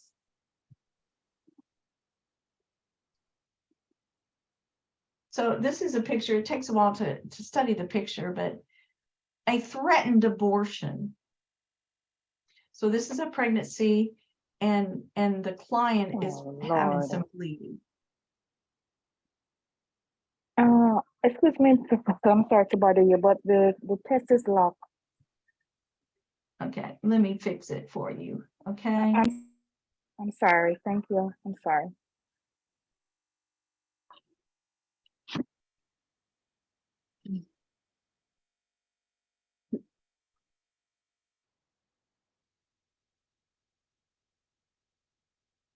Where are you, Karen? Okay. You should see your invitation, Karen. All right. All right. So a threatened abortion, she's bleeding. She's not having any pain. Her cervix is still closed. So sometimes these just resolve on themselves and everything's fine. We do want her to take it easy for a while, provide her. It's emotional, very emotional for a woman. So just being kind of sensitive to that. And because if it's happened many times before, you know, sometimes women have a bleeding disorder and they have several miscarriages. And so it can be very traumatizing, even a threatened abortion. Okay. So what we typically do is just have her rest. We draw an HCG level. So if we see the HCG levels dropping down, that means she's going to lose her baby. Okay. But if they're not changing, if they're still climbing, that's a good sign. So for the inevitable, in other words, it's going to happen, are those clients that are bleeding a lot and they're hurting. Okay. They maybe not pass any tissue at all, but we would do the same thing with them. We're going to get an HCG level. Okay. And so for an inevitable abortion, sometimes they pass them spontaneously, completely. So if she's not too uncomfortable, we can give her some pain medications, do an ultrasound, have her come back the next day, maybe draw another HCG, do another ultrasound, see if she passes the fetus. And if not, we'll go in and do a DNC. A dilation and curettage, we call it. So she comes to surgery and we put her to sleep, and then we dilate the cervix, and then we clean out the uterus so that we can stop the bleeding and just prevent any infections, okay? Sometimes we have to do this if a woman had a surgical abortion and they didn't get all the tissue out. We have to go back in and do a DNC and do the same thing, okay? So those are the two most prominent ones. The missed abortion would be some situation like she comes in for her first prenatal visit and she's 10 weeks pregnant.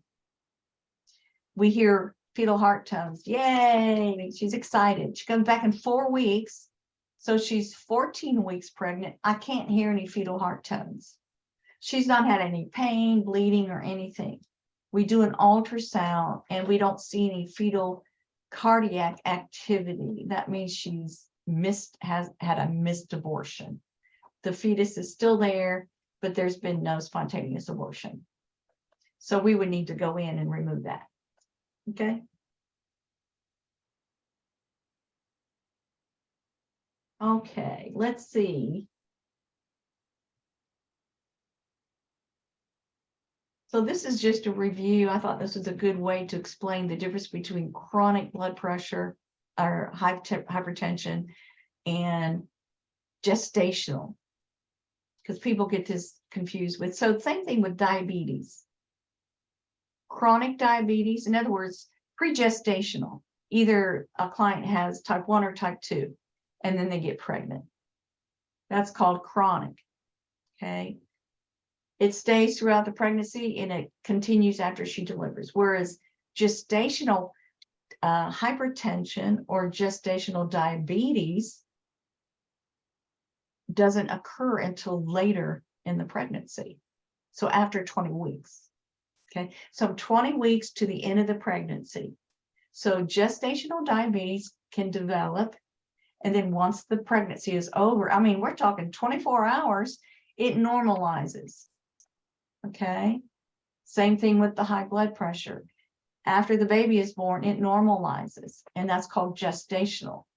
Okay, so when you do your next discussion question about a woman with gestational diabetes, I don't want any of you giving that woman a glucose tolerance test because she's already a diabetic. Okay. You'll appreciate that later. Okay. So, oops.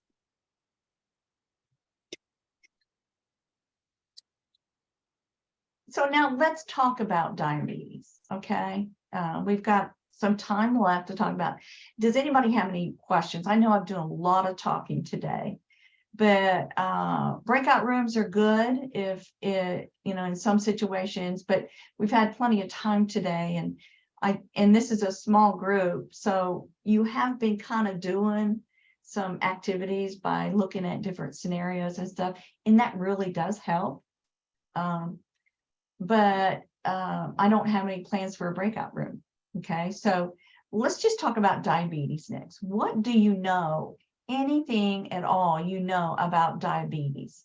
Now, I don't think you've learned that if you're taking med-surg on this quarter, unless you're doing med-surg 2, you haven't had diabetes yet.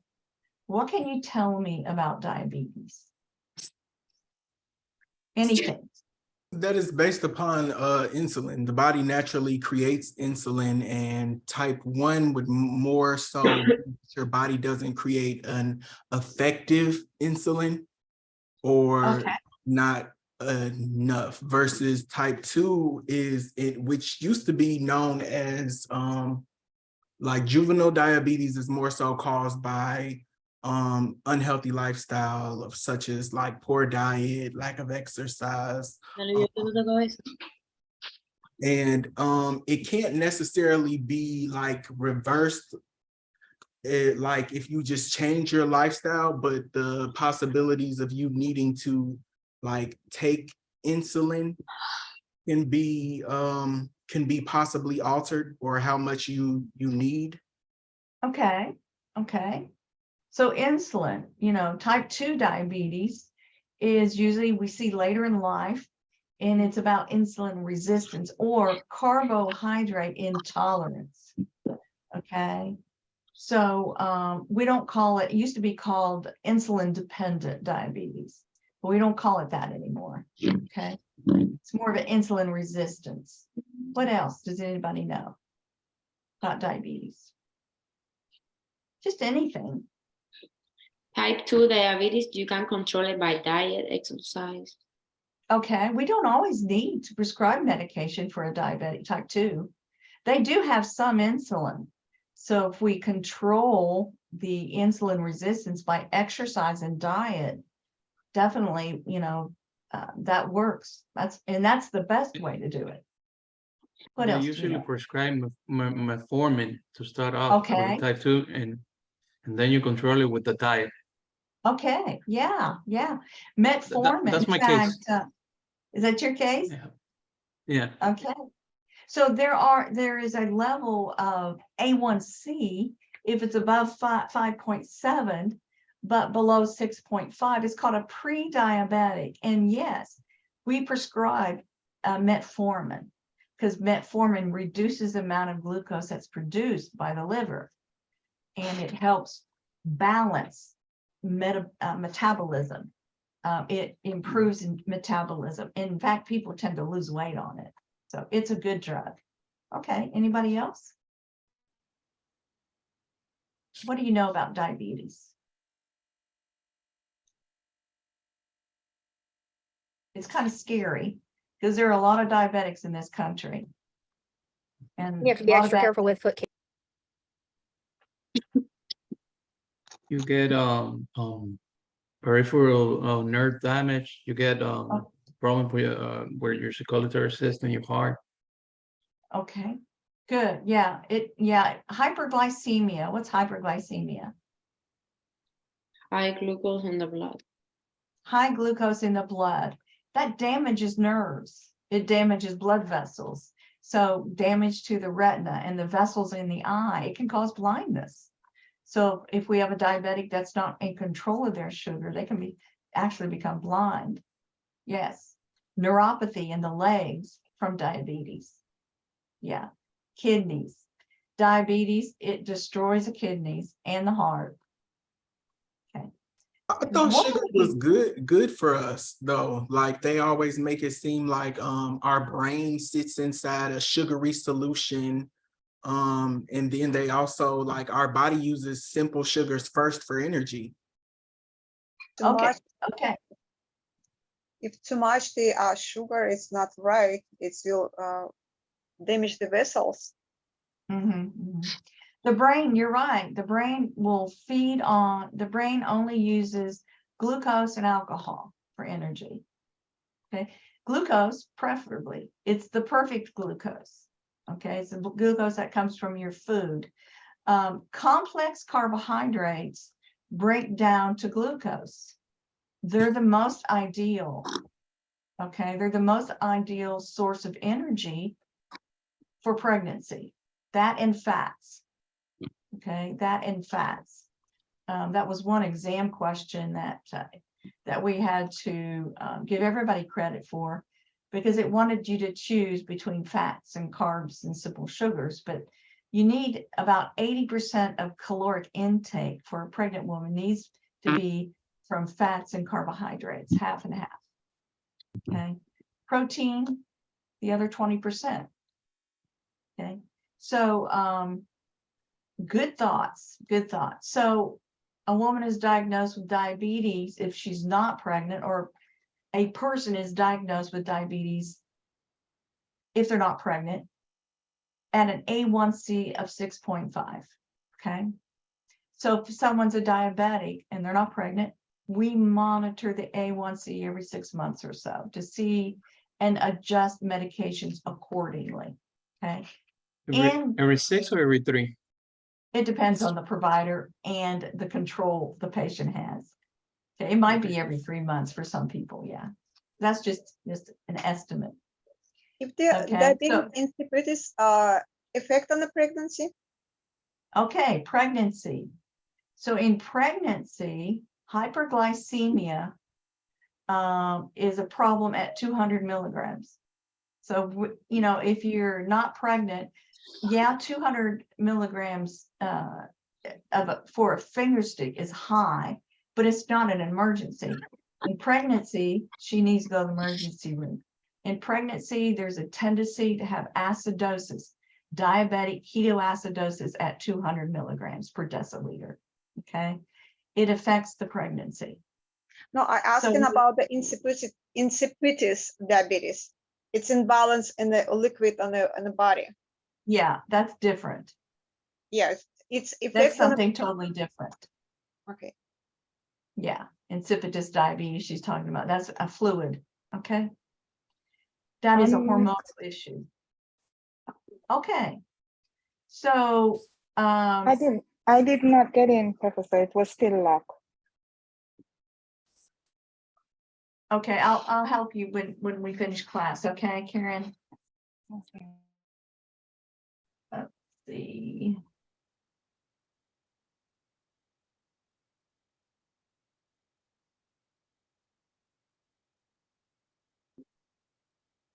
Risk factors for diabetes. So here's some hints. See if you can fill them in. Obesity. Obesity, second one. What's the first one? Family history. Family history. What about 3? Sorry about that. Is the laboratory? Sedentary Risk- lifestyle. Sedentary lifestyle. What's G?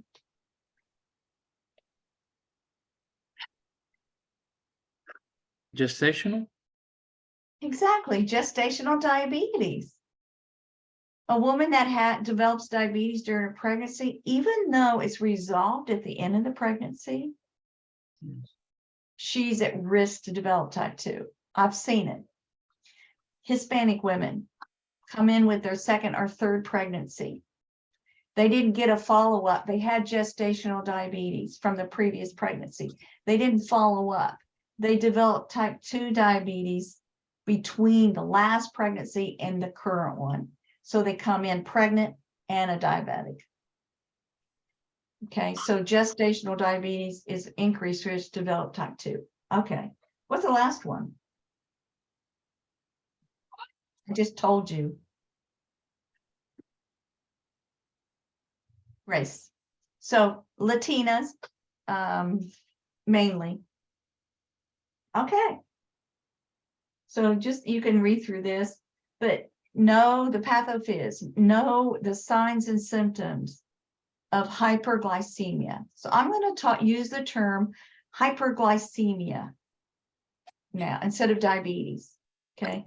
Hyperglycemia, because this is what's going on that causes problems. All right. So signs of hyperglycemia are glycosuria,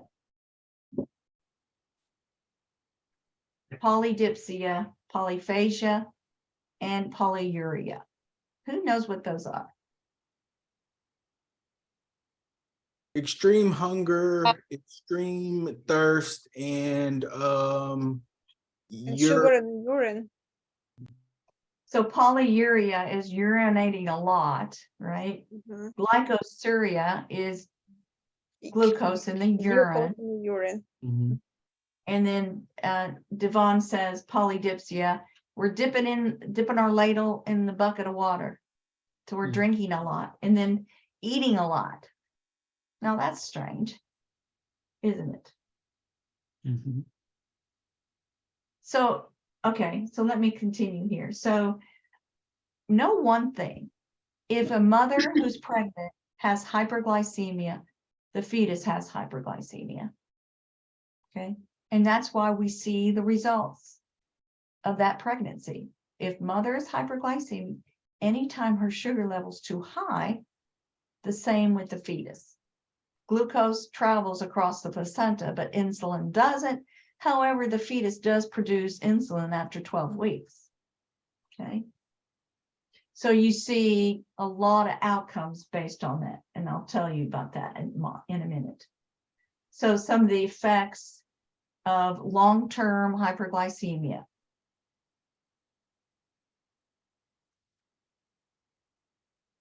Insulin is needed Insulin is a hormone produced by the pancreas, okay? And what insulin does, it stands outside of the cells, the body cells, and when it sees a glucose molecule, it opens the door and lets it into the cell. So the cell can metabolize and do all what the cells do. And then it'll close the door until it sees another glucose. So it opens the door. Okay. If we have a client with type 2 diabetes, gestational diabetes, and they have hyperglycemia of all this insulin, they have insulin all this glucose, they have also what we call insulin resistance. So all this glucose is shown up around all these cells, and insulin just stands there like this and won't let them in. It's called insulin resistance. So the sugar cannot get into the cell.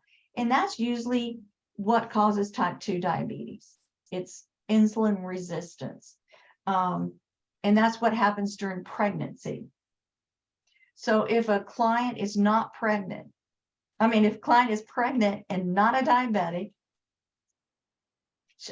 she's fine. But about 20 weeks, yes, she develops some insulin resistance for the rest of the pregnancy, but it doesn't necessarily mean that she's a diabetic. Okay. So usually weeks 7 to 16, the need for insulin is dropped. So for diabetics, that means we might have to adjust their medications. Okay. The need for insulin is decreased. And then about week 20, we see a change. Everything happens week 20, right? At week 20, the client goes into a diabetogenic state, okay? When insulin begins to keep that door closed and it climbs. So that's why a woman that's not a diabetic is at risk for diabetes during that second half of pregnancy, okay? So that insulin resistance increases, so we need more insulin, okay? That's the pathophys for pregnancy. Okay, so the problem with hyperglycemia in pregnancy, thinking of it 2 phases. Early pregnancy, if a diabetic comes in with hyperglycemia, in other words, before she was pregnant, she was not under control, her A1C was 8, 9, and she gets pregnant. She is going to have a baby with congenital defects. Okay. The beginning of pregnancy, if hyperglycemia persists, that first 8 weeks, her baby's going to have congenital defects. It's like 99%. Okay. She's going to be at risk to actually lose the baby. And that's why you see type 2 diabetics and type 1 diabetics.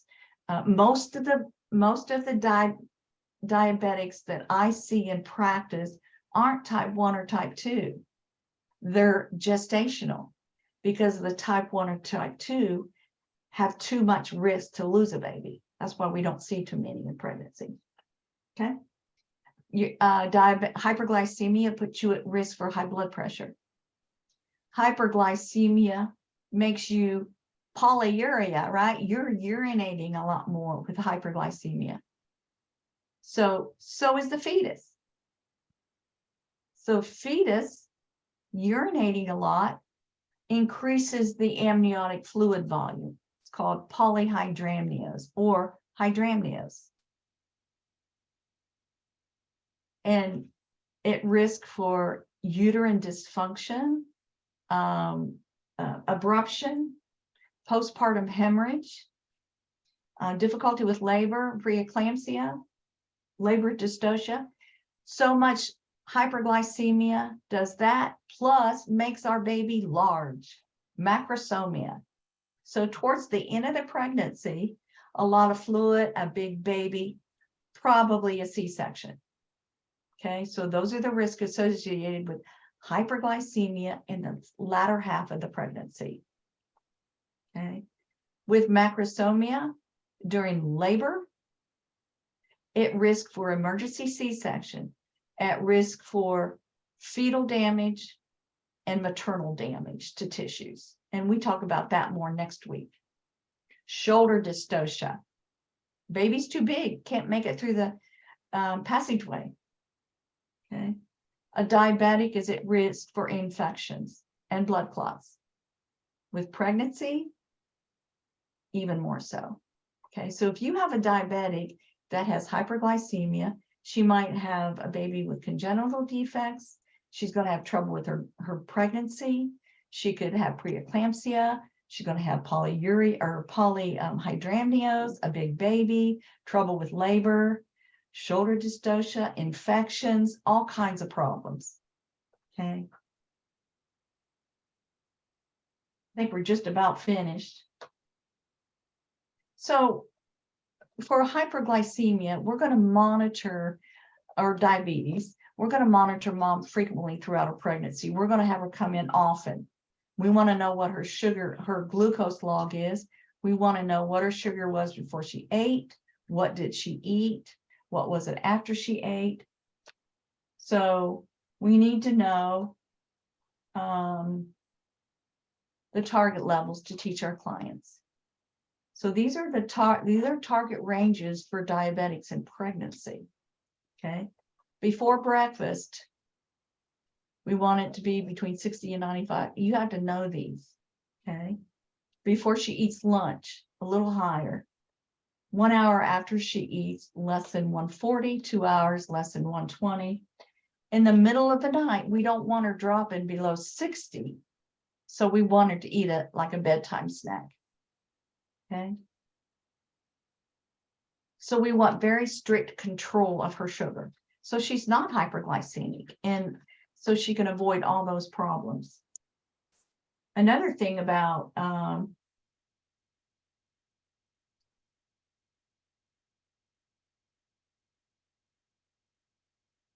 you can look through this later, but another thing about hyperglycemia, diabetes in the postpartum period is that the newborn is used to hyperglycemia, so they become hypoglycemia, like glycemic after delivery. So we need to get these babies fed, preferably breastfeeding, and they tend to have respiratory difficulties, respiratory distress syndrome, because of having a diabetic atmosphere, hyperglycemia. Okay, I know this was a horrible lot of stuff today. It's amazingly horrible. But I felt like we covered a lot today. If you come to a case study and come to review sessions, I'll be glad to go over anything at all with you again. What we talked about today, if you come up with something that you don't understand, maybe it's something we haven't covered. Okay. Any questions? Do you feel frustrated at all? It sounds like, yeah, Karen, I know. It sounds like some of you prepared a little bit before you came to class. You were able to answer some questions, and I'm encouraged by that. If you can't get to your book, at least look at what I send you. Okay, I send it to you usually by Friday or Saturday. So at least get a look at it, okay, before you come to class. That way, you know something and you're just adding to it. All right. All right. So we are finished then, or today. All right. Thank you. You're welcome. Thank you, Professor. Thank you. Thank you, Professor. Have a nice evening. Oh, I need to stay on. Yes.